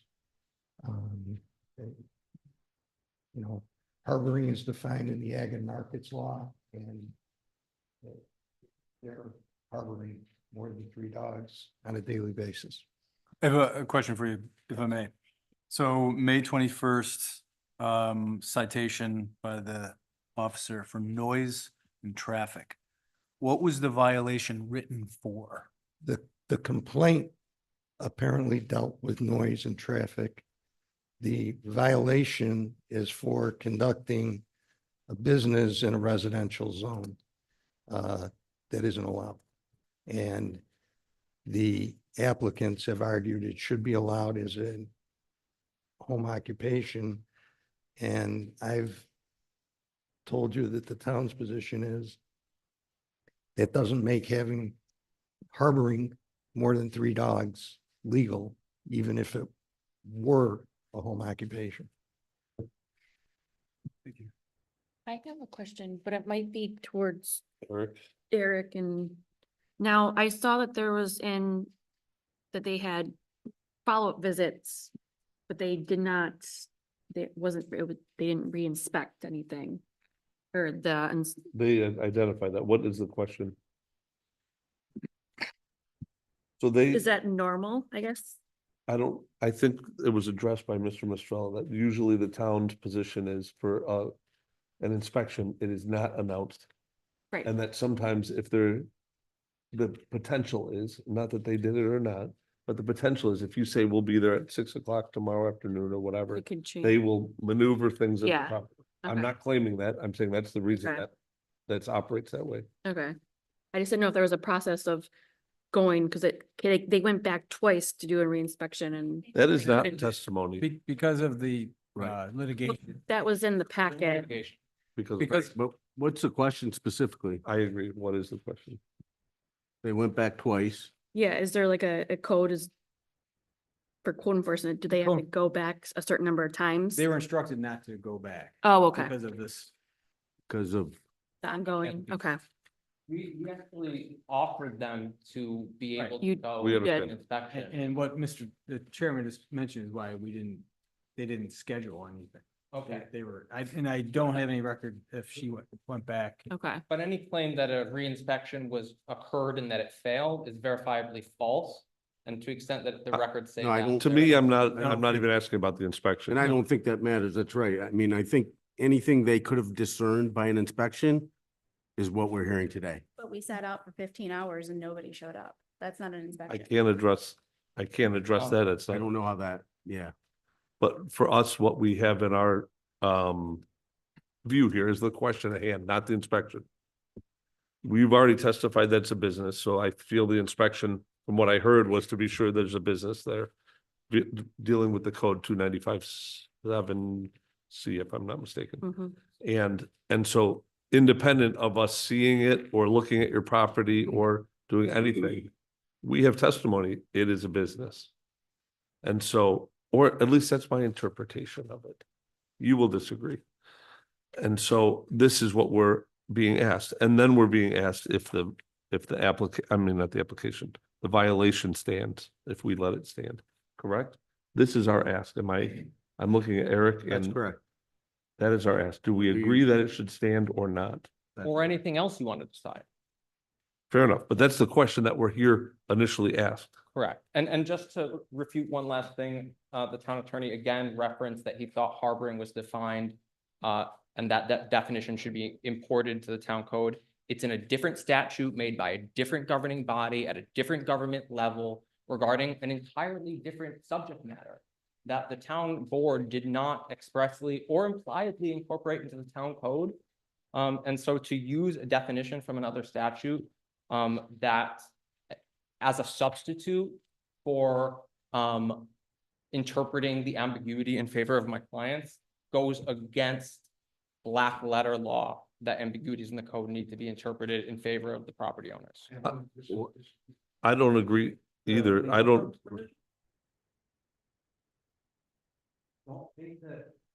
Well, okay, I'm gonna stop you guys from Let's that. stop. We can talk about this separately, but so I think what we have to do is, are we at a point with the board that we make a decision on this? I think we need to table it for 2 minutes so that we can just talk amongst ourselves without interruption. Correct. Does anybody have more questions before I do that? No, Mr. Chairman. Can I say something really quickly? You can, but we're gonna close it in a minute. Okay, you're talking about commercial kennels, all of this stuff that this was not part of our intention at all. We opened this as a small family business. I get that the definition and your interpretation of the definition is that we're running a commercial kennel. My interpretation of this is I'm running a small family business that caters to our healthcare workers. That's all I have to say.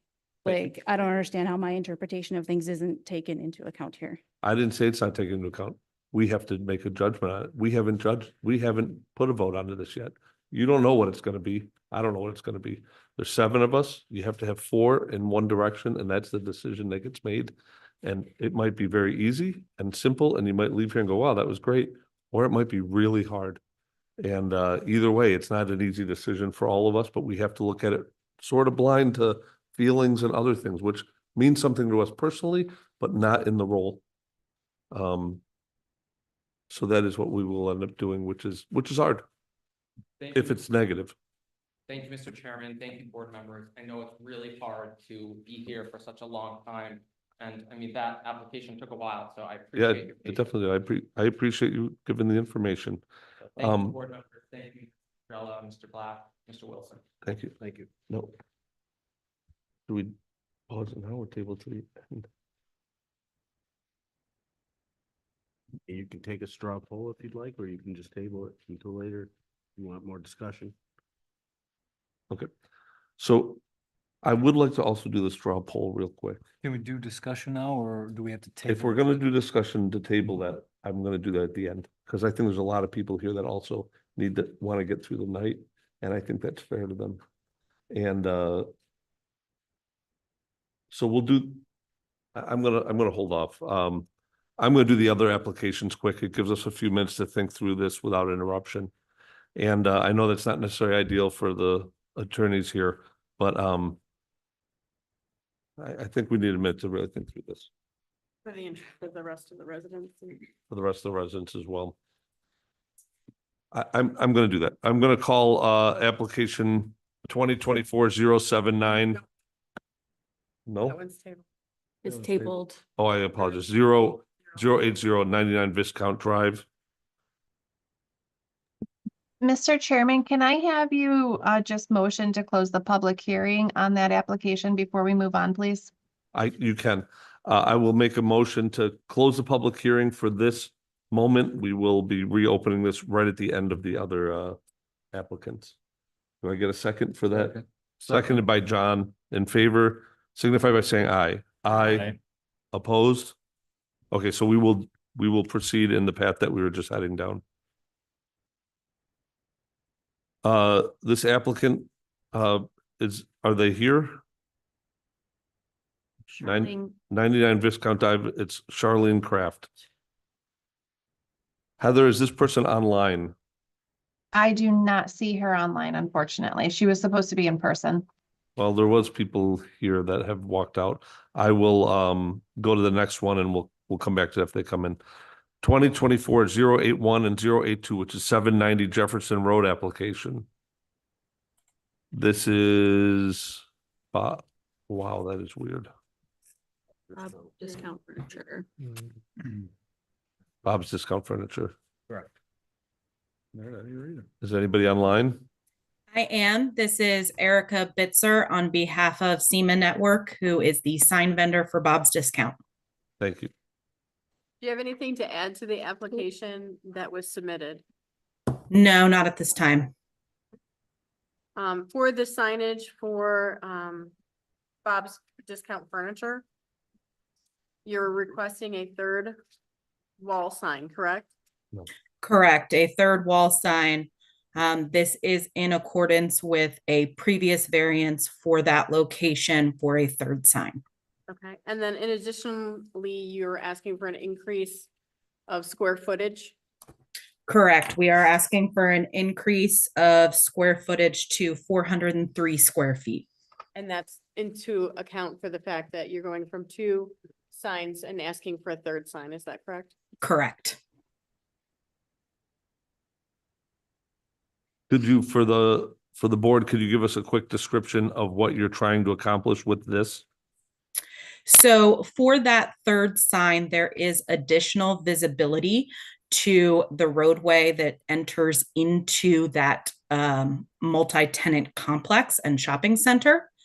The signage is requested to be added and approved via variance in order to allow for better safety in entering into that complex and having the visibility for the roadway.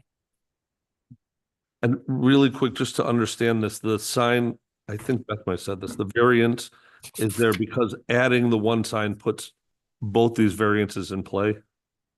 Correct. With size and quantity of signs? Correct. Okay. Thank you. You did say that, right? Okay. So the primary reason, just for clarification, is for safety and road signage? Correct. The primary reason is for safety and road signage and to have that visibility from that side of the complex. In addition to that, it will provide additional visibility to the business itself, which brings in additional revenue to the town. Now it appears that this signage is going to be lit, is that correct? Correct. Is it going to be lit 24/7 during business operations?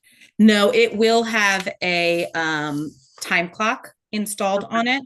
So it will shut off depending upon the time of year and will turn on depending upon, when it's needed when the sun sets. Okay, thank you. No further questions. Any other members of the board? Any members of the audience have any questions? Okay, we can close this applications. Mr. Chairman, with regard to application number ZBA 2024-081 and 082 for an area variance, I move to approve as follows. Whereas the zoning board has duly advertised and held a public hearing, has considered all relevant information, and has considered the potential benefit to the applicant versus the potential detriment to the neighborhood or community in relation to such variance. Now therefore be it resolved that the zoning board of appeals makes the following findings of fact. The variance will not result in an undesirable change to the character of the neighborhood or a detriment to nearby properties, as this is a commercial area and the third wall sign proposed here will be on a different side than the 2 original. The variance cannot be achieved by some other feasible alternative. As brand recognition and safety are the main goals, this is the only other wall face that presents as visible to passing traffic. 3, the variance requested is substantial, but this third wall sign is far separated from the front-facing signage. 4, the variance will not have a negative effect on physical or environmental conditions. 5, the difficulty related to the variance was not self-created. Brick and mortar retail relies on people entering their stores. Clay Road produces significant traffic around the applicant's building, but doesn't allow much time to read the front-facing signage to be aware of their presence, especially when traveling south on Clay Road. That is the nature of this building position. And be it further resolved, based upon the above findings, the zoning board of appeals hereby approve the variance as presented. I'll Second. Seconded by Beth. All in favor signify by saying aye. Aye. Opposed? The motion's carry. Thank you. Thank you. Good evening. Next, we'll call up 2024-083 through 089. This is for 3333 East River Road.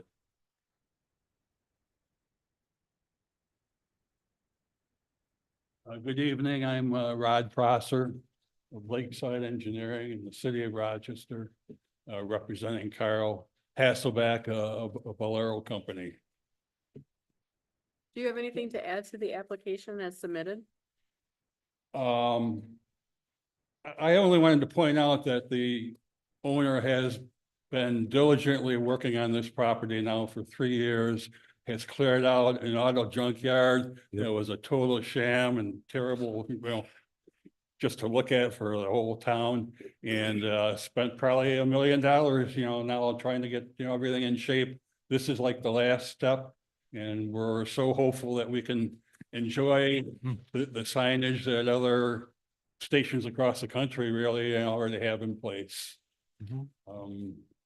Yeah, I agree. I think the property does look really great. Thank you. Yep, they've done a wonderful job. When I drove by this, I would live right around the corner on River Meadow. So when I drove by, I saw the sign, the open signs were on. So I don't know if that meant that you just were, They're permitted, yes. well, no, I'm just saying that you were, I don't know if you were open, or you just had them on to test them or whatever, but I think they're you were getting close to opening. So. I think Yeah, well, we hope to open as soon as we can get going with this. Mhm. This is the last step, like I said. It is, yeah. This is Carol Hasselback, the owner. I don't know if you had anything else you wanted to put in. Yeah, I just wanted to say to you that the biggest eyesore in the town of Henrietta is gone. I've seen the pictures from 3 years ago, 77 cars broken down in a state of disrepair. Oh, I Right, didn't it's been realize. It turned wasn't upside down. Didn't This is realize the it was last that step many. to clean it up, is to put Valero image across the station. What we're looking for is to put the word Valero on the canopy Mhm. and to put the word Valero on the pump. So I appreciate your consideration. I did have one question. Is this your typical sign package for Valero? It is. Okay. That's all. Thank you. And I don't have any questions from other board members.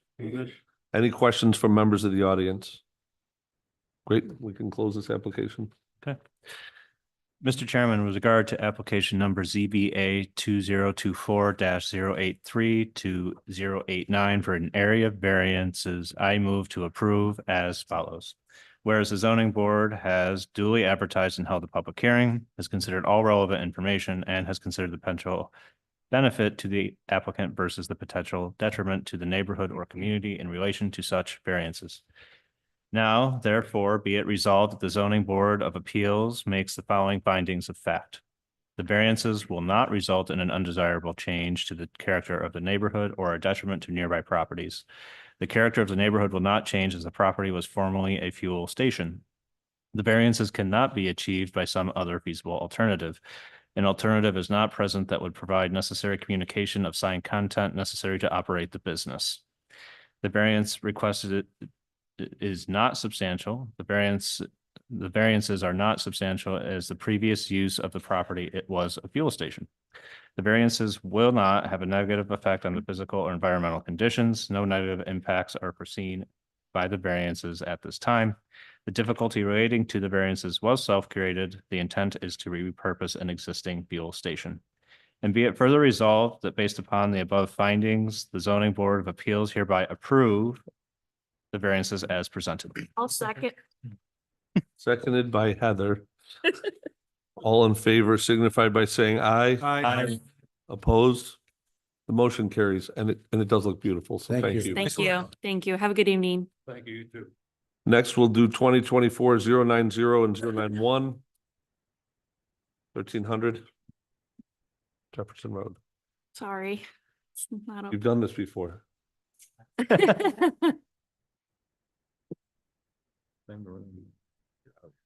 want to do it after this? I need to use the bathroom too. Matt, when you get set up, can you let me know what you're putting on the board so I can show it for the rest on screen? So I have, Everything. so I'll have the site plan, the pylon sign, and then an aerial showing other signs in the area as well. We all do know you, but could you please state your name? Oh, yeah. Sorry, Matt. Matthew Oates, Benderson Development, 570 Delaware Ave, Buffalo. Good evening, Chairman, members of the board. I'll try to be quick.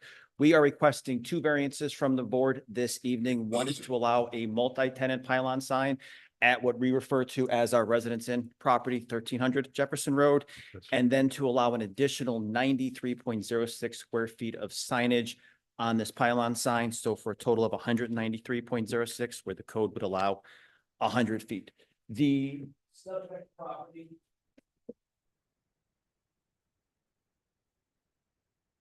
has been redeveloped over about the last 12 years. We expanded the Residence Inn Hotel. When the property was first developed, it was just the Residence Inn. It had all those different pods that was there. So there's the existing Residence Inn pylon sign. There was an old gas station where the Dunkin' Donuts building was. We took that down in about 2012, did the Dunkin' Donuts building. Now we took down the rest of the pods. We're doing a new medical office building. U of R is actually going to move over to there with their urgent care, expand to about 7,000 square feet, leaving about a 1,200 square foot vacancy left there. We've decided at this time, expand the pylon sign, kind of beautify it, make it look nicer, kind of the type of signs we've done down in Market Square and Market Commons as well, and get signage for all the additional tenants that are out there. We do believe, well, the sign does meet all the other code requirements for height and for setback as well. We believe it's consistent with the area as shown. The aerial, as you go from this road heading down back towards West Henrietta Road as well.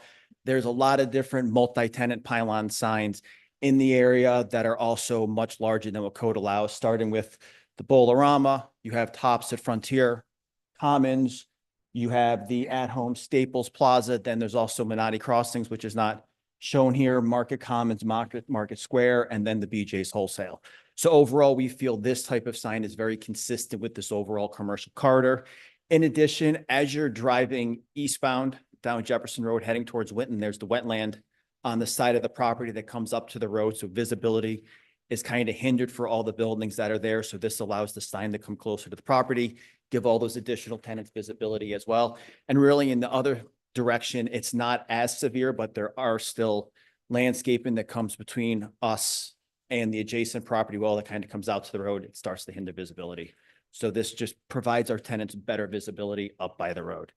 In regards to the town law balancing test, we do believe this variance request meets it. We don't think there'll be an undesirable change in the neighborhood. It's an existing commercial development. The sign as proposed is consistent with other signs in the corridor. We can't achieve the benefit without the variance. Without getting the variance, we wouldn't be allowed the multi-tenant pylon sign, and also to have enough panels for all the tenants that are there. We don't believe the request is substantial. It is actually less than the size of some other signs in this corridor, and then also is still consistent with how it looks with the rest of the signs. It won't have any impact on the physical or environmental character of the area. And while it may be self-created, that's still not grounds for denial. Happy to answer any questions the board has. I want to repeat one thing that I think you said. I'd like you to repeat. How far off the road is it? It's 20 feet. Yeah.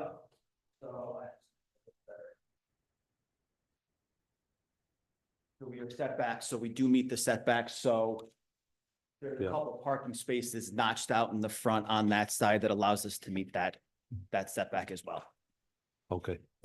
And there was a residence in pole sign. There is a residence in pole sign that's there, and that's been there since the residence in went up when we did the Dunkin' Donuts building. We didn't want to modify that sign, but now that we got the second building and more tenants, we wanted to get the tenants on there, but as opposed to just putting up new tenant panels, we wanted to take it down, add in the brick, the stone look as well, kind of match the architecture better and just kind of make it look nicer. It will look nice.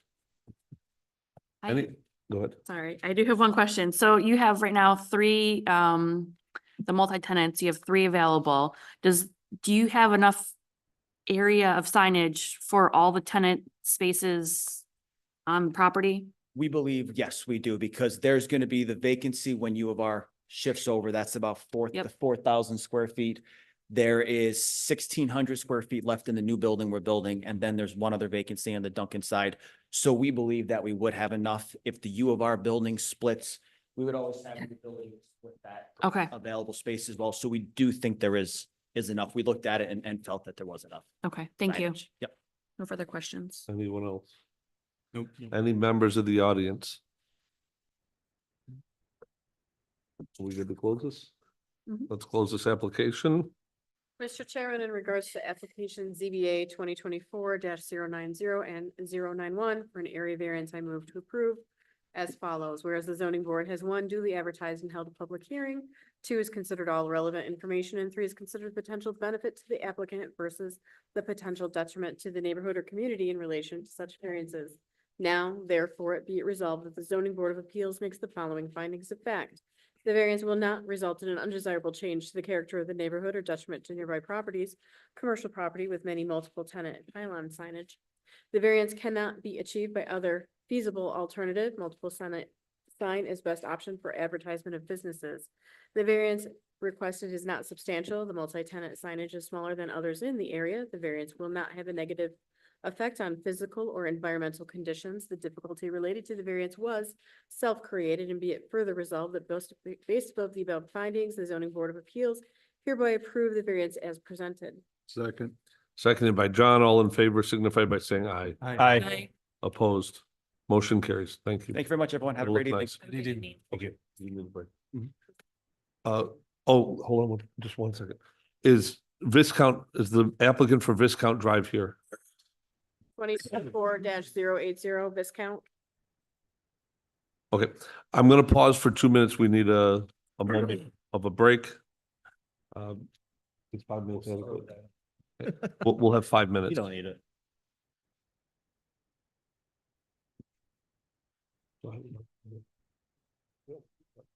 I got it.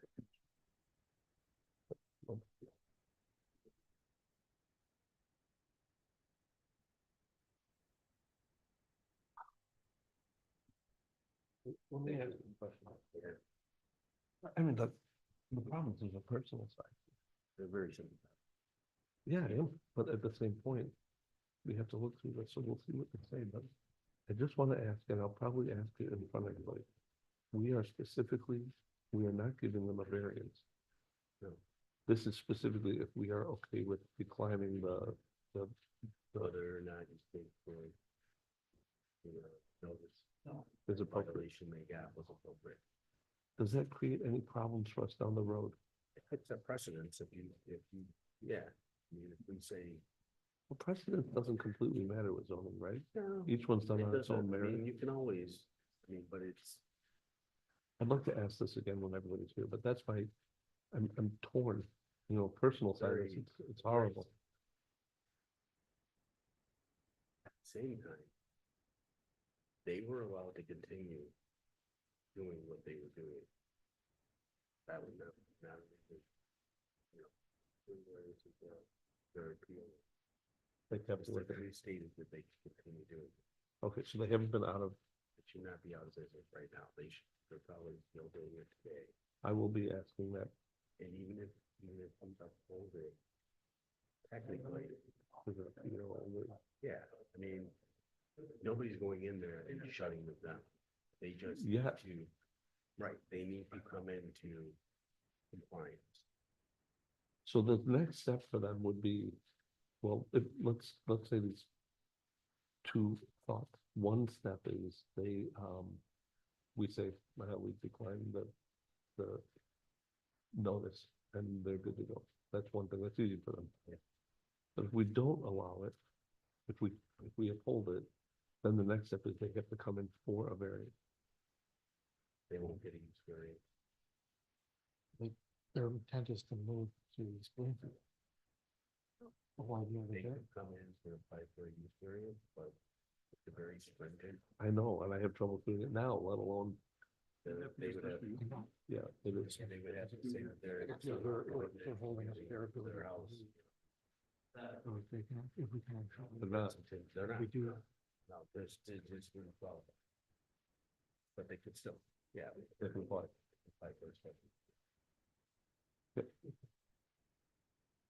It's a weird spot, to be honest with you. It's a weird spot. I mean, they're sympathetic people and, you know, they can't. I'm sympathetic. I care about people, I mean, it's hard. Yeah, I feel bad for the situation there also, but I mean. We didn't do it. It's funny that, you know, you read this about the house. Then you listen to their testimony. Oh my God, man. I wouldn't do that. There's no radiators in their house. Yeah. So everything. What they do. Yeah.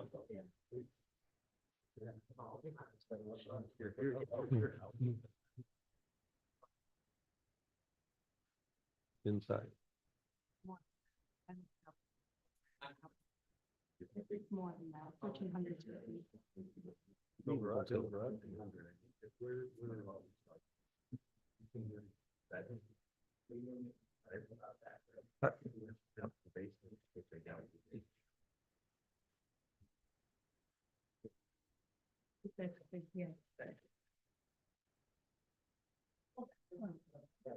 The exact same phone in the exact same case? I feel.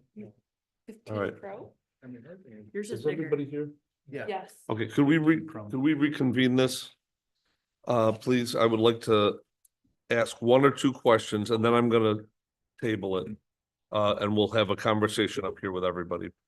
So my one or two questions that I would like to ask to the family or the attorney, either one.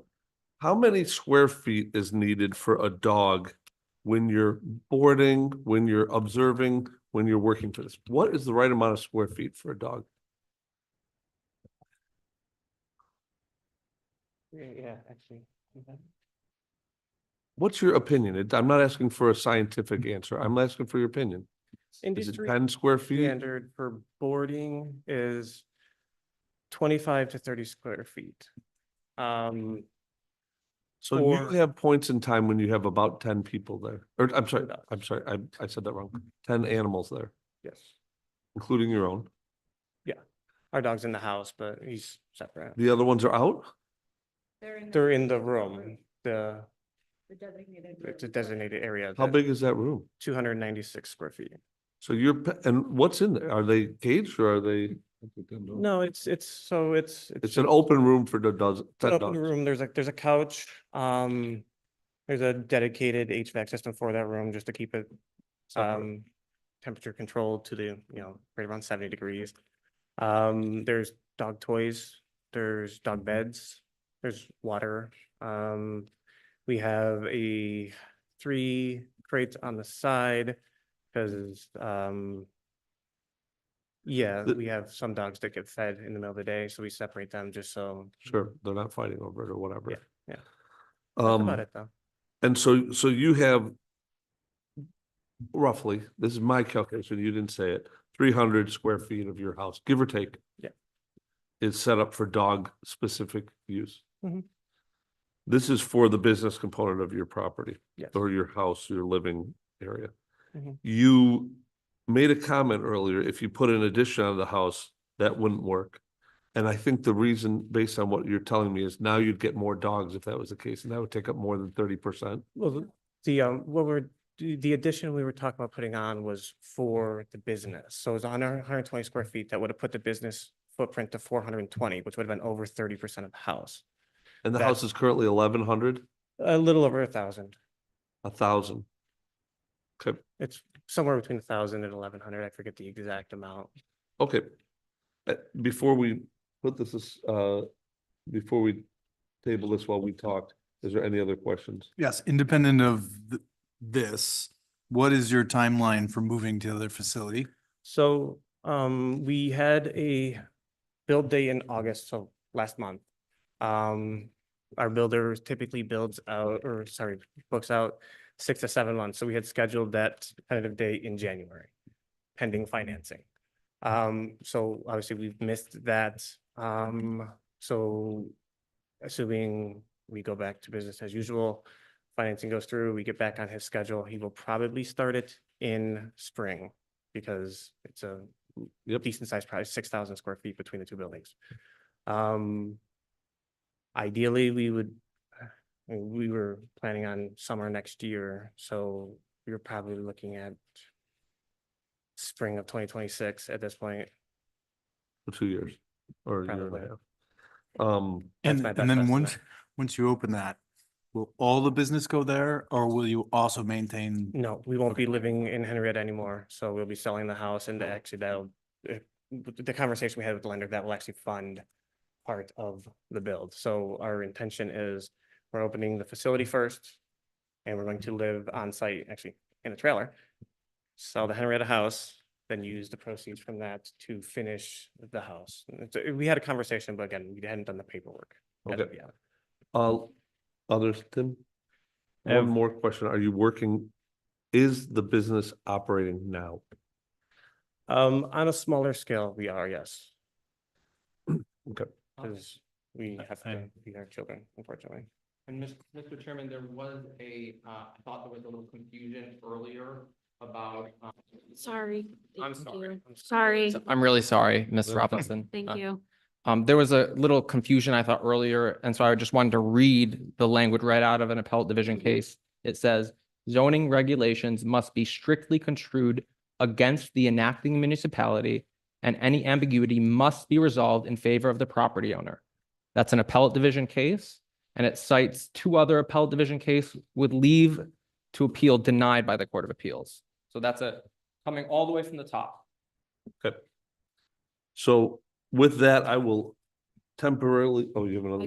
I did just wanted to note for the record, on the Monroe County website, their living area is 1,012 square feet, It's a little over 1,000. a little over 1,000.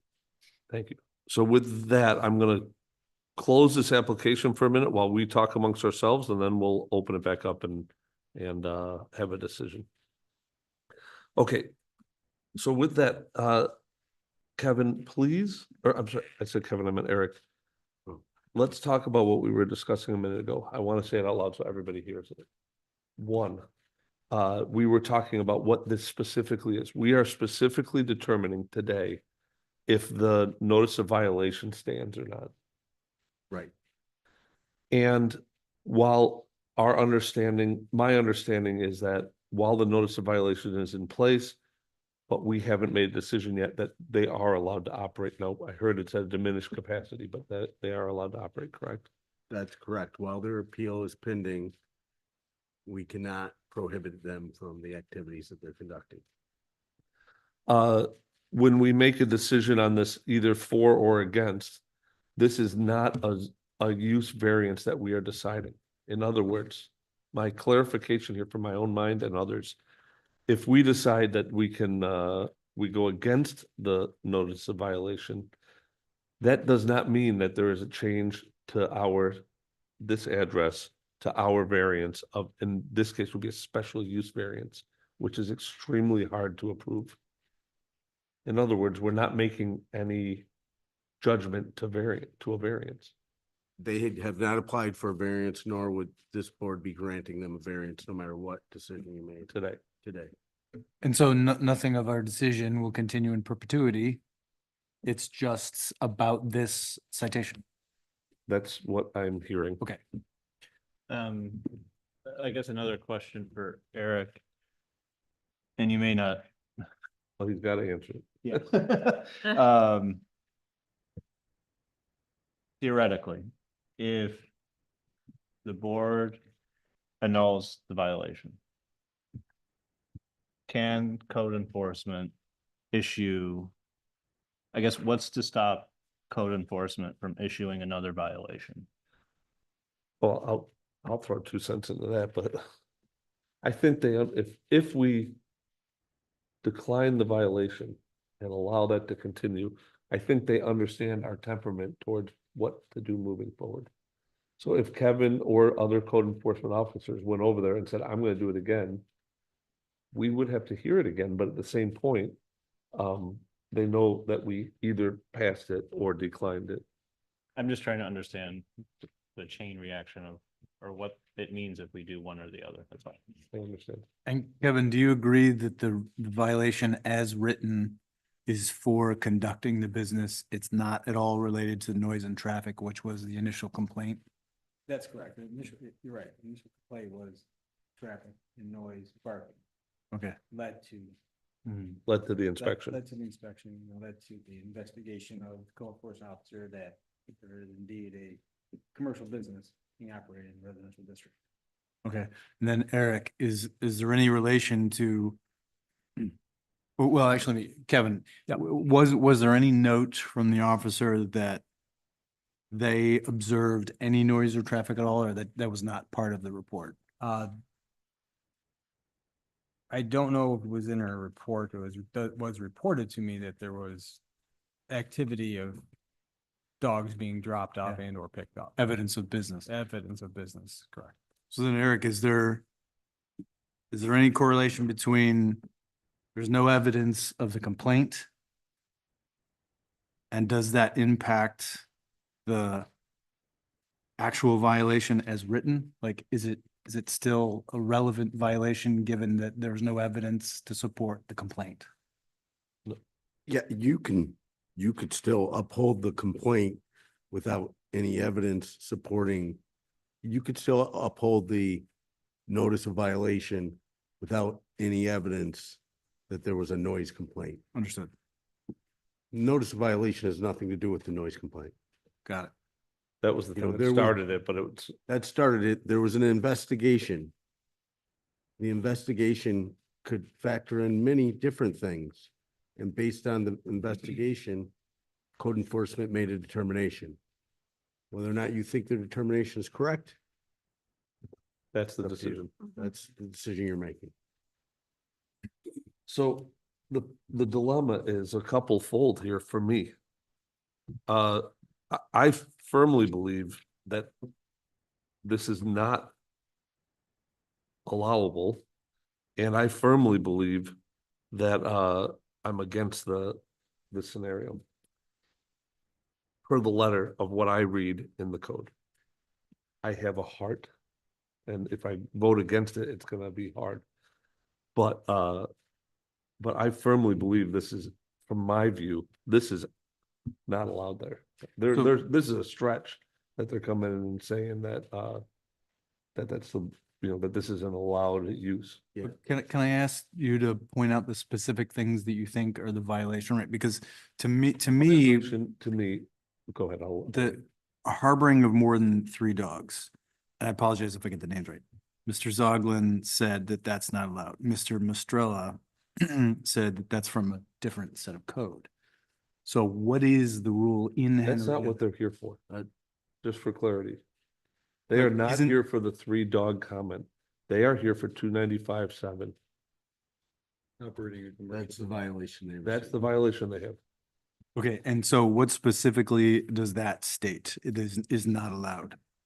According to the resolution that we have to vote on, the wording is appealing a determination of the code enforcement officer that the use of the property as a dog daycare and dog boarding business is a non-permitted use in a residential district pursuant to code 295-7 as set forth in the notice of violation, May 22nd, 2024. Okay, so how do we determine? Let's if it's a read non- 295-7 out Yeah. loud. Give me 1 second. There's a bunch here, so this is gonna be a minute or two. As a matter of fact, I'd prefer, to be honest, that you read it. You have it on your phone? I have it on my computer. I can pull it up real quick. Because there's a bunch of sections here. Would you like to, excuse me, would you like me to read it for you? Well, I think it's pretty long, but go ahead. I think this is important enough. I mean, this is their livelihood. I think we need to pay attention to it. Just to clarify, what section of 295.7 would you like read? Well, I believe, and we might look at more of this. They say, let me see if there's any other variants, and there's no C in there. So to me, 295.7, and it comes in at, hang on, C. Well, 6, 7, 8. okay, so the C is referring to at the very bottom. Yep. Hold on. I think the following uses are permitted. No, that's R2. Hold on. R1. This is R1, correct, Kevin? Correct. So I think we got to look at R1, and which is section, here it is, 295.7A. Mm-hmm. And there's a 10 parts or something like that. So the R1 residential districts, the following uses are permitted: single-family dwellings, farms, greenhouses, plant nurseries, customary agricultural operations in connection therewithin, but excluding within 100 feet of any lot line of any stabling of a farm animal, storage of manure or other odor or dust-producing substance, or public parks, playgrounds, similar recreational areas, and structures not operated for gain. Customary home occupations as defined in 295.2, and provide that the office or studio is located in the dwelling in which the practitioner resides and does not occupy more than 30% of the total area, the total floor area of the residence. Not more than one employee shall be used. No other offices shall be located on the premises, nor shall any other profession be practiced or conducted on the premises. Any instruction given or professional services or care rendered shall be to one student, patient, client, or customer at the time. Adequate off-street parking must be provided and maintained in the premises. The area of the building exclusive of the portion used for such office shall conform to the minimum requirements as provided in this chapter. There shall be no display of goods or advertising of other than the accessory sign is provided in chapter 224 signs. Private garages, attached or detached garage buildings for not more than 3 motor vehicles with a maximum dimensions of 35 feet on the entrance and 30 feet. R120 district shall have at least 2-car garage. So this isn't about a garage and their depths. 6, churches, schools, institutions of higher education, public hospitals, public libraries, municipal special district buildings, provided no such building shall be located within 50 feet. It's not about schools or churches. Definitely not Golf about, courses, not about that. Child care centers, daycare centers. Well, these are dogs to some people, their children. It does not apply to Yes. 8. just in case. Well, you're right, it doesn't apply at all. It's all childcare. Family daycare, again, that is children. Storage sheds, it's not about that. Open space. Cemeteries, rooftop residential, comfort care. This is not about comfort care in terms of human. It's canine. Solar. Small scale solar, residential B2, that doesn't apply, it's R1. So the C portion of that violation said, any use not specified enumerated in this section as permitted use is prohibited in our residential districts. That was added in 2015. And, So right, so I think what you need to go back to, permitted use under 4, customary home occupations. And I think the biggest thing that stands out is any instruction given or professional services or care rendered shall be to one student, patient, client, or customer at a time. I agree. I don't think it passes that standard. I think that it does. But if we believe, we're being factual, right? If we I'm on- believe that a dog is property, then 400 dogs there does not mean 400 customers. If do you they believe dog only is interact with one of the owners at a time. You Right? believe a dog is property? I don't, it's not about what I believe, it's this You law said that if we believe. oh, if we agree on what was We stated. agree. The other thing that I think is important is it says different components of instruction and things of that nature that were in the listing that we, or the zoning code that we just heard. To me, that's happening here. They're instructing, they're coaching, they're doing things like this with the animals. I do think animals are property. But I think they're more than that. But what related to what? The one profession at a time per household or one profession at a household? I'm gonna read it. It has to do with client, patient, customer at a time. Patient, client, patient, customer. I think each dog represents one of those things. The way I understood what was stated was that. His testimony isn't necessarily fact, it's how he's perceiving it. Okay, fair. I But if that is fact, then it makes sense to me that one customer, one dog owner at a time, they could comply with. I don't, so we each have a different vote, and that's okay. But my vote I believe that this is multiple customers at once. I would like to note in the packet that was given to us, obviously it was the traffic was one of the concerns, and there's multiple clients coming to this property at what was it, page 3 or 4? 1, 2, 3, 4. What's at the top of it? Traffic breakdown, supposed compliant of heavy traffic, 5/21/2024. Yep. On the day of violation and the 10 days prior, there were a total of 72 cars visited the property with on an average of 5 minutes stay. It gives the hours of operations, the drop off and pickup windows. This is approximately page 5, I would guess. Yeah, approximately page 5. On each car on average is here 2 to 5 minutes, depending on if we need to discuss anything about the day. Each client is at the door alone. We have initial pickups, but on occasion there are some overlap, but everyone stays in their vehicles until the previous client is gone. So they're already referring to multiple clients coming to the house. Unfortunately. Not right now. We will come back to that, but not right now. Okay, thank you. Yeah, I promise you that when we're done, you will have heard what we said. I will ask more questions of you guys and some clarity on things, and then we'll close the application. Thank you. No problem.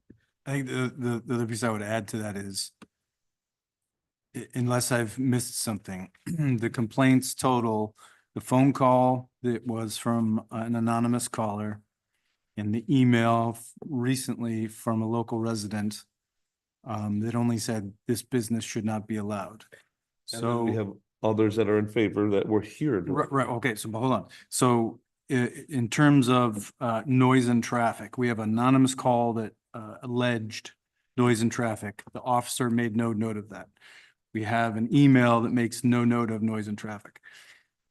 In support of them, we have 3 people that came here today and said, there's no noise, there's no traffic that's discernible that I would even complain about. I would argue, though, that that does not apply to our decision on the law. It's a factor that I feel we should take into account. I do too, because I think it's an important component of what we are trying to accomplish as a zoning board. I do, and I think it, But but I will repeat, I do not believe that's what we're being asked. Okay, but I think it is relatable to, is it one customer at a time? Because I think it's reasonable that 2 people that work at this place are not talking to 3, 4, 5 of the customers at a time. It's one at a time. I do 1 or 2. And there's one more problem with what Tim just said. According to the customary home occupations, it says explicitly not more than 1 employee may be used. The problem I have with that, I'm gonna tell you my vision on that, as the homeowner. Well, hey, Eric, is there any stipulation to that? Like, cause they're both the homeowners on record. Does that change like, if I worked at home and my wife worked at home, am I allowed to do that? With nobody else, no professional service, I just make phone calls or something.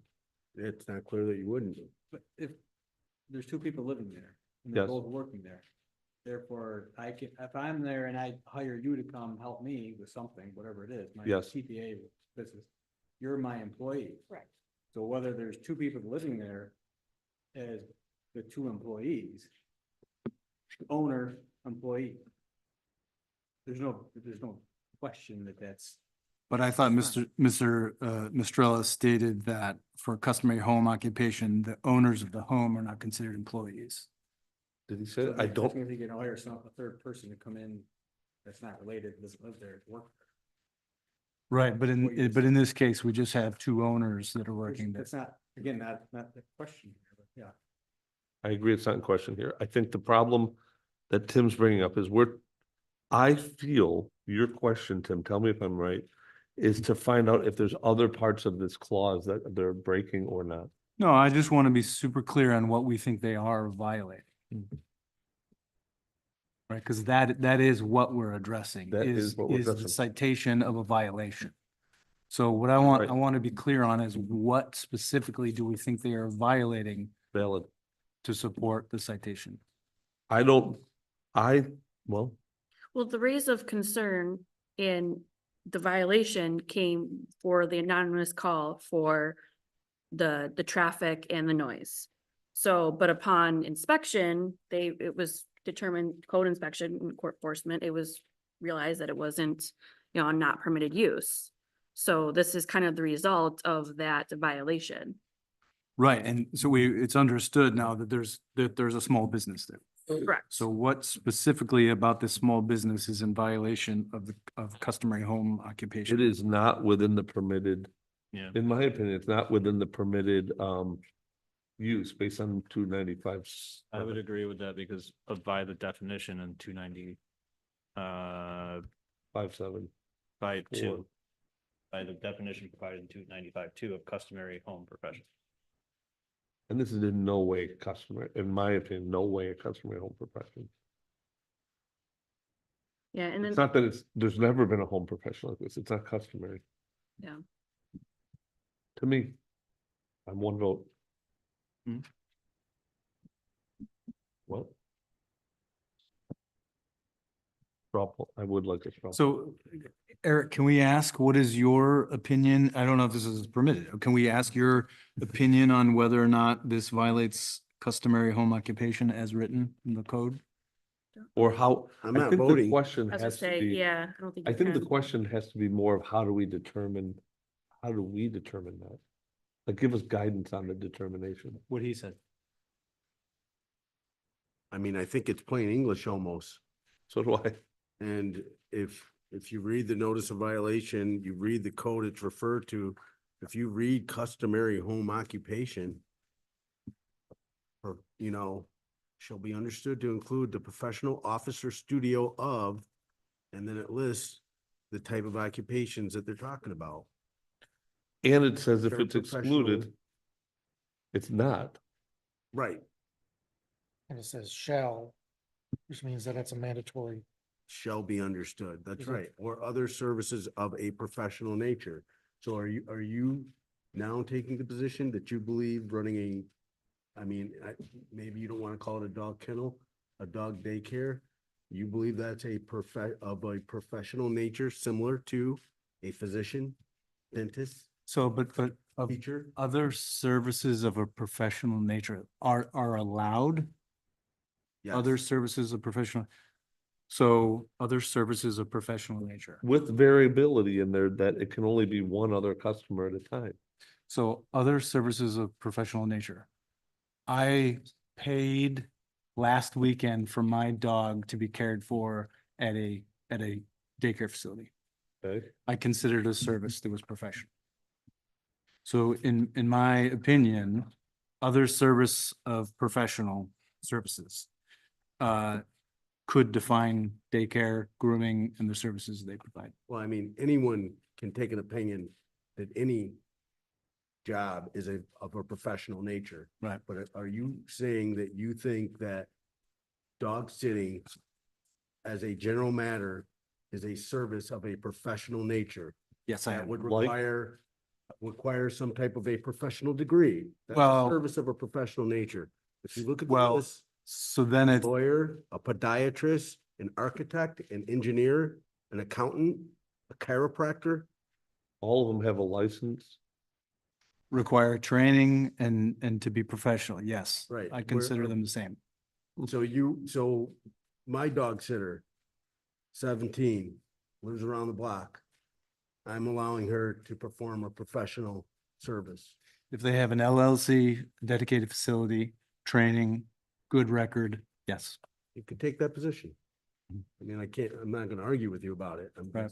I don't know if that's a customary definition of a professional service.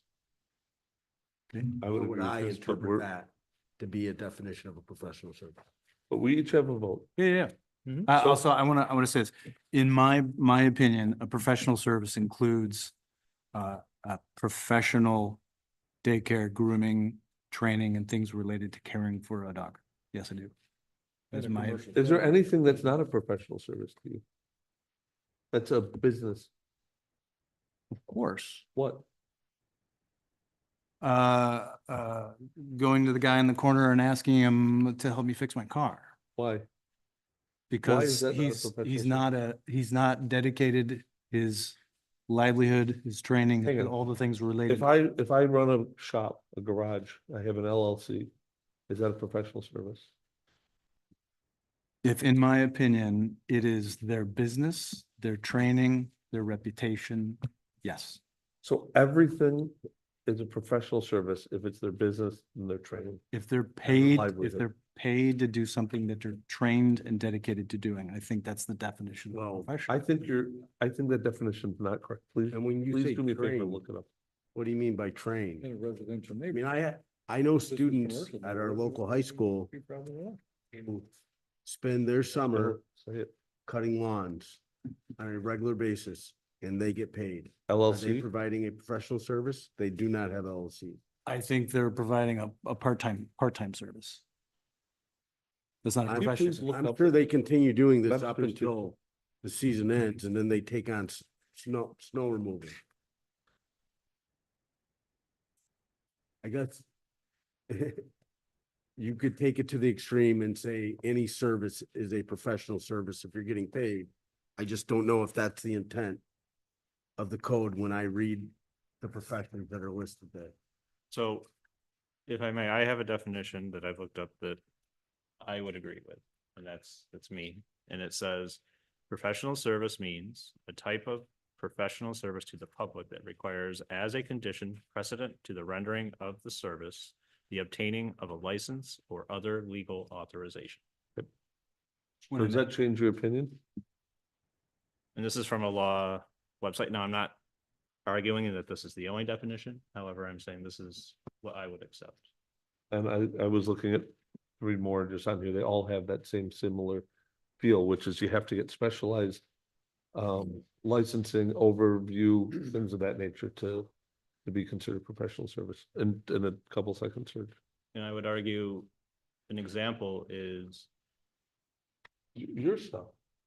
landscape architecture. You can't do that without this. I have to have a license to call myself a landscape architect. You can be a landscape contractor, but you cannot call yourself a landscape architect. Most of the time, if you are a landscape, let me tell you that, if you are a homeowner and you are doing anything to your yard, you are required to go through various permits, we all know, if needed.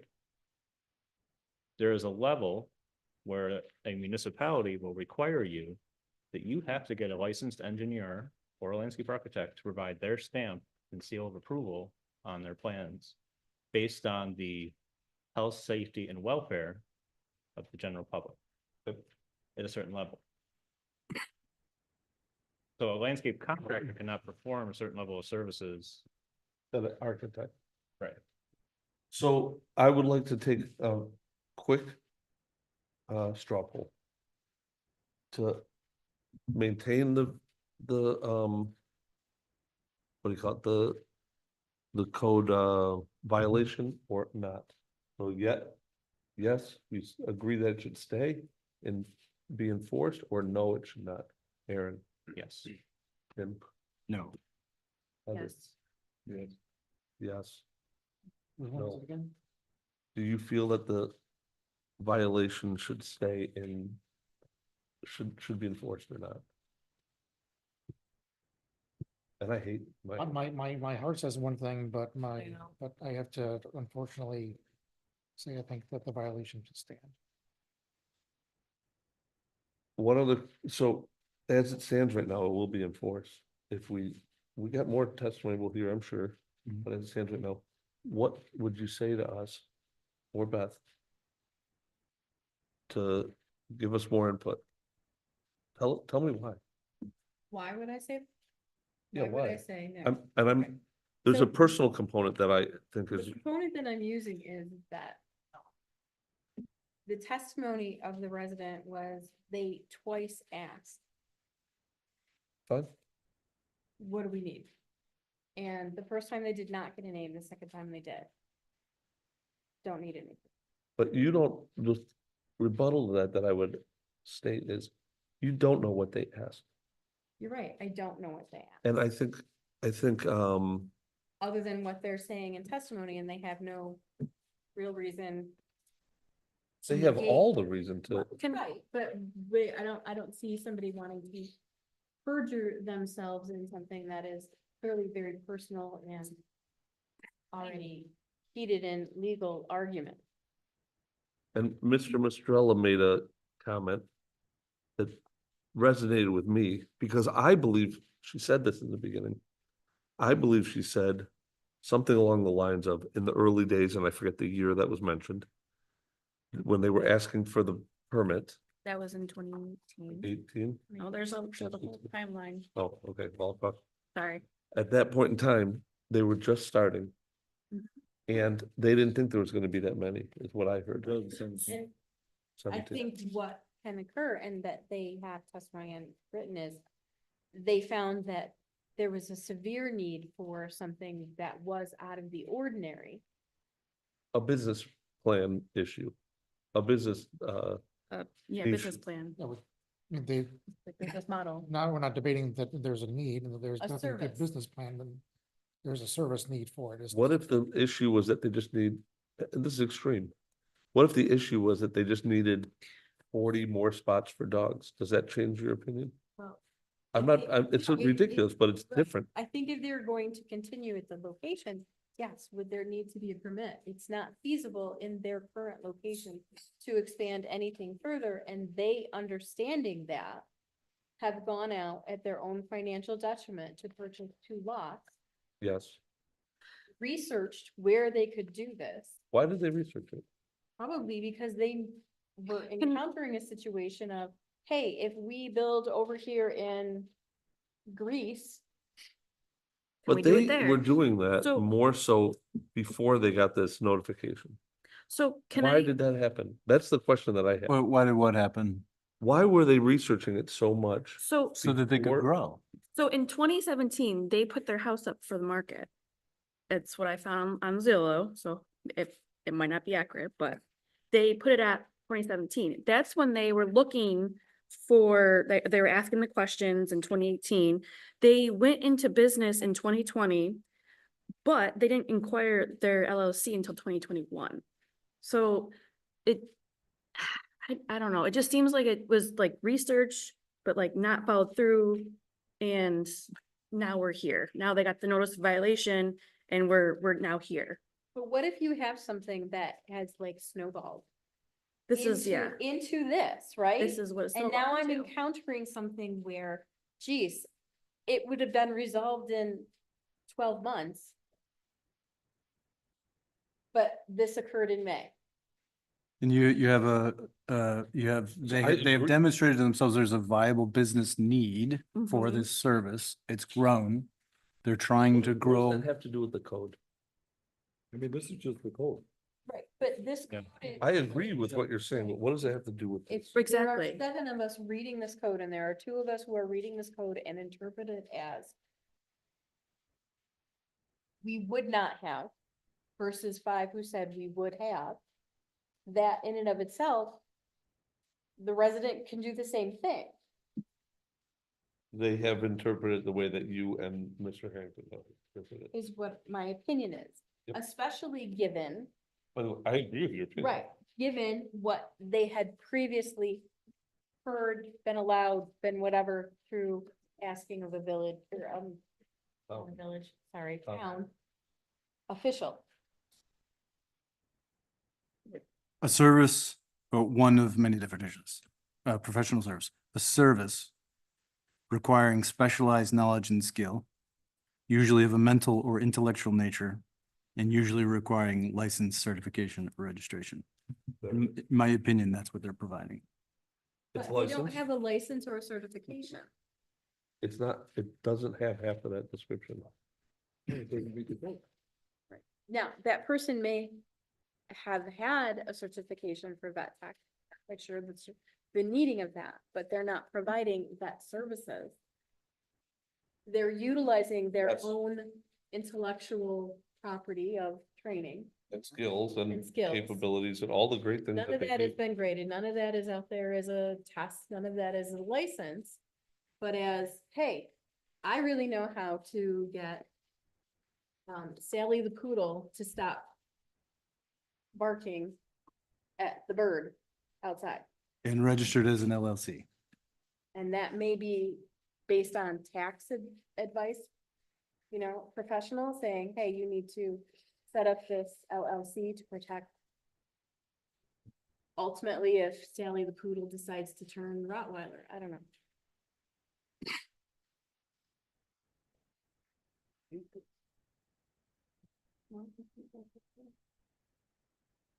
Are there any more questions we want to discuss here that we shouldn't open back up for? I think I would just say that if I were looking for care for my dog, I would do the research and look for someone with an impeccable record that they have to provide the service of caring. No, I'm just saying as it relates to the code and the definition of the violation. I'm saying that in support of, I believe they're providing a professional service.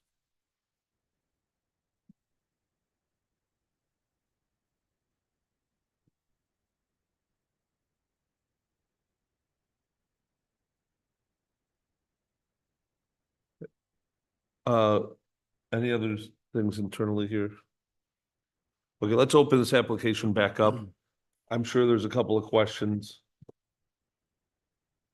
So You've Mis- heard everything we're saying, and at that time, we can't let you speak, so don't be offended by that part of it. Oh, no, I'm sorry for No problem. interrupting. I was just trying to flag to you that Yeah. I had something that I thought would be helpful to the board. Say, I believe someone on this side of the table made a reference to the traffic breakdown.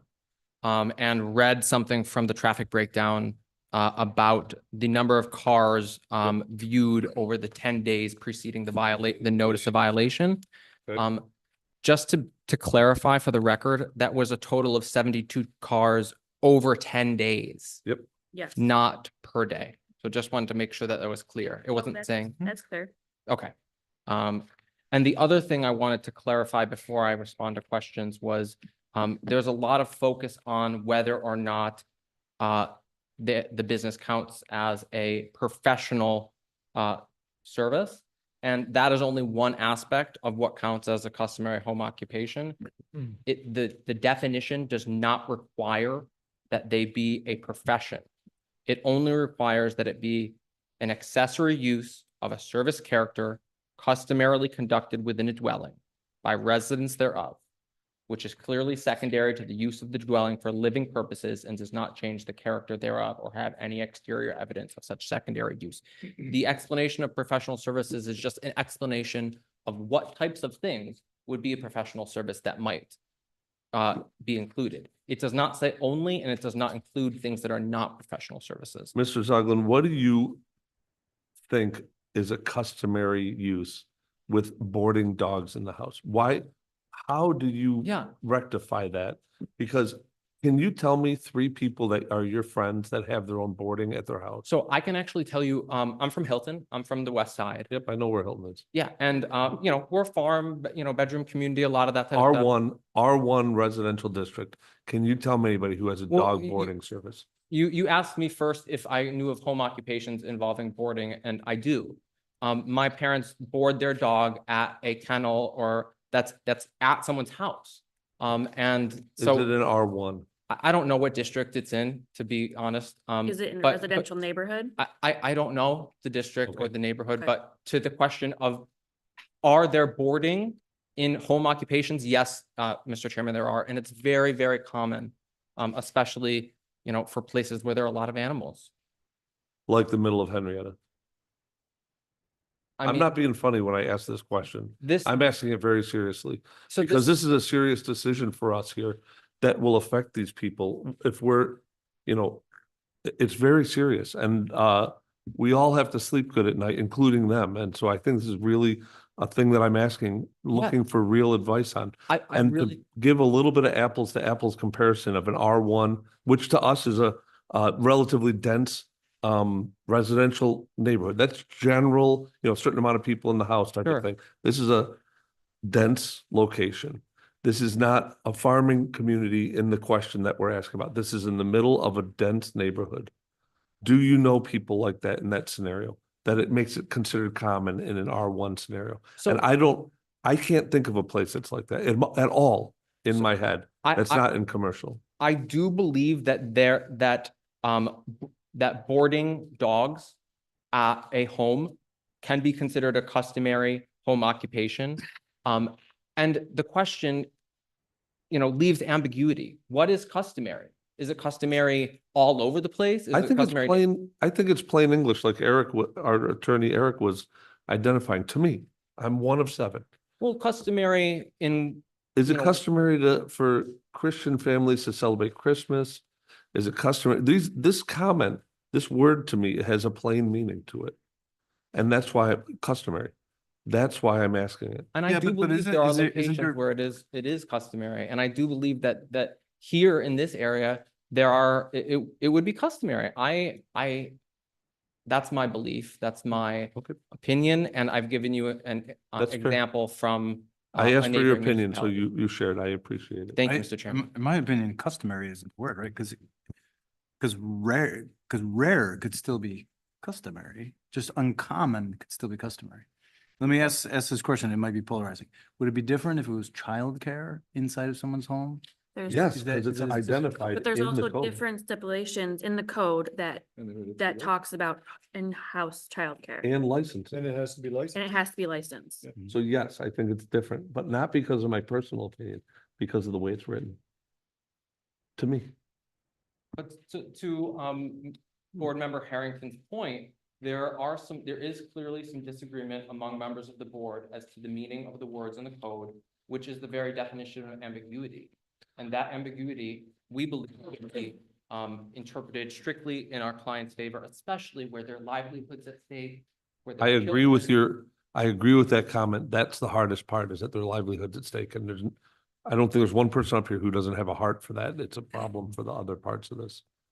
And I think my clients had something they wanted to say. I don't want to step on their toes. Sorry, I don't want to step on yours either. No, please. So in regards to the customary, every corporate facility that's local around here has all started in a home. I know 2 of them personally, the person that started Green Valley and the person that started Paws and Claws in Penfield. They started in a home doing exactly what I'm doing. When I started this, it was smaller. It is like a snowball effect. We kind of started taking word of mouth with people that also needed similar services in terms of, our daughter's healthcare team. Yep. We've taken care of some of their animals because they're operating on our child. There's things that we did, to grow, but Yeah. not to be out of line. We're not causing any disturbances. We're not causing traffic issues. We're not causing sound issues. Remember, I'm saying this for clarity. We are not here for traffic or sound issues. So I'm not trying to be, But that is part of this, though. it's a factor. It- It's something we think about. It's part of this. So if, the research part that you're discussing, the reason we researched all of this was because we knew with what we were doing and the clientele that we had and the request for more services, we physically cannot do this here. And we know that. Hence the need to research other No. towns, other town codes. We have lawyer friends that have looked over town codes for us for hours at a time, making sure that we follow everything. And if we don't, can we do a special use permit? If we do a special use permit, can we accept that? We found a town. That's where we bought. Yes. I want to add one more thing, which is to the extent that both we reference other examples of boarding and dog daycare in R1 district within the town of Henrietta, as well as statements by members of the board that they attend such businesses within the town of Henrietta. Those would indicate to me that the uses are customary occupation. To your question about is it Groomer, but I don't consider a groomer to be a boarder. but we've given examples of both groomers and boarders. Okay, I had just two little things I wanted to address quickly. Back to the home occupation thing. A point was made that typically licensed. Henrietta's town code, again, as I mentioned earlier, includes professions that are not licensed, like artist. What makes an artist a professional? That they do good art. People will buy it. What makes us a professional? We do a good job. People will pay us. And as far as customary, dogs live in houses. It is customary for dogs to be in houses. It's not customary for dogs to be in a warehouse surrounded by 100 other dogs barking all day. I mean, you see a dog outside, you don't think, oh, that's weird. You think, okay, there's a dog in this neighborhood. Yep. That's where dogs live. The place you're moving out to in Bloomfield, I think it was? How big is that gonna be? And how many dogs are you gonna take? So that is 2,800 square feet and our cap is 28 dogs. So it'll be 100 square feet per dog. Because we're targeting a more higher end client so we can give a better service, not have 100 dogs. So will The that, goal was never to grow in numbers for us. What's that? The goal has never been for us to really grow in numbers. We're trying to just, I mean, a little bit, yeah, to accommodate a new build, but we're not trying to be Green Valley. We're not trying to be Camp Bow Wow. That's not ever what I've wanted. We're still and hiring staff out there. and we're still, yeah, it's still gonna be the two of us. And to make a point, I've never had a job outside of animal service. Like I've gone to school for it. I have studied it. I have been trained in it. I started pet sitting when I was 6 because my parents needed help funding for food. So this is all I know. Like talk about a professional service. I've been doing this since I was a child. So, I mean, not to like say anything bad, but like to me, hearing you think that I'm not a professional service is, Well, this It's is not a hard. personal statement. That is a definition statement. but So I am I providing believe, things that prove that I'm a professional service. looking at your reviews and other things, I believe you guys do an excellent job and are great people. This is a hard decision for all So of my us. job at all, like, doesn't count then, because you're not saying that it's a professional service. That's not what I said. I know. But So one other last statement, because you asked if he knows anybody who boards in their home. I know no doctors that work in their home. like what? I don't, but that is still considered customary. And like I said, I know hundreds of people that own dogs that all live in homes. And that is perfectly normal to me. Okay, I think that's all I had to say. thank you.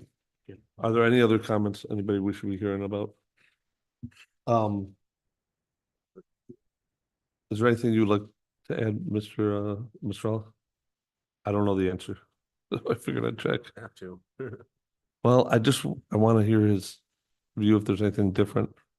Nothing that I haven't already said. I just don't see how you get around the 3 dogs. Okay.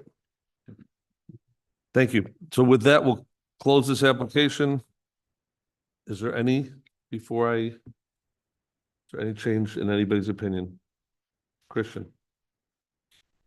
Well, are you're looking for feedback from the rest of the board, Mr. Chairman? Quick, yeah. Okay. In my opinion, they provide a professional service. That's no question to me in my mind. Okay. Is there anything that we need to change or address here? Does this stand? Is there anybody change their opinion? Aaron? Christian, you said no. This so one. is by far the hardest decision I've had made on this board. Well, I agree with you. Yeah. The answer is there's no change in my opinion. Okay. So with that, as I said, the application is closed or the resolution is closed. how do I deal with this since it's different than past? Who's it assigned to? Me, Oh, I mean, yeah.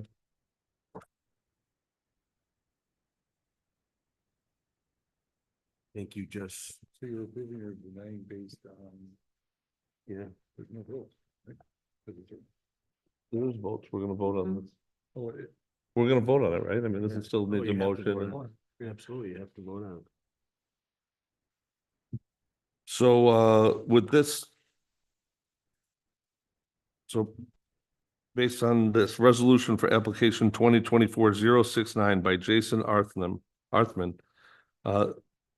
appealing a determination of the code enforcement officer that the use of the property as a dog daycare and dog boarding business is a non-permitted use in a residential district pursuant to Henrietta Code, section 295-7.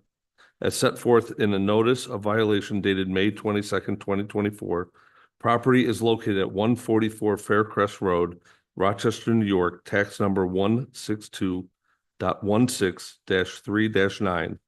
Property is zoned residential R115. I, Robert Peckham, motion to deny appeal number 2024-069 by Jason Arthman, I'll second. seconded by Heather. All in favor of the denial, please signify by saying aye. Aye. Opposed. Opposed. Mr. Harrington, and please say that. Yes, and I was gonna identify the opposed, but I can go through this. The yays approving or apply or You can accepting denial is call their name, call each person's name. Yeah. Mr. Lehman, I vote to approve the denial of the appeal. Mr. Harrington, Nay. Ms. Robinson, Approve. Mr. Miglerini, Mr. Peckham, I approve. Ms. Mossworth, Mr. Chamberlain. I approve. So there's the roll call, and it'll also be in the meeting minutes. Unfortunately, with heavy heart, this is denied. The resolution has been approved, and it is so with that, we can close the meeting at 10:07. Mr. Chairman, Yes. so that one application, you want to Faircrest. Oh, Faircrest, or excuse me. Discount. Discount. Yes, thank you. thank you, and Thank I'm you. sorry the way it turned out. Thank Thank you. you. Have a good evening. Yeah, I shouldn't be sorry. I'm not sorry. My heart is sorry. So with that, Do we talk about this discount? does it matter if they're not here? Well, I think we need to do something with them. We either just. To postpone Just to postpone it to- table. We'll till next table it to meeting? the next meeting. Table it to the next. Okay, so About it. No. They're okay with that? I'll reopen this for a second. Heather, we're gonna table. It's the number 2022-080 -80. till next month. Got it. Okay, and with that, we'll close the the meeting at 10:10. Ms. Frisco, could I ask you a question personally off the, as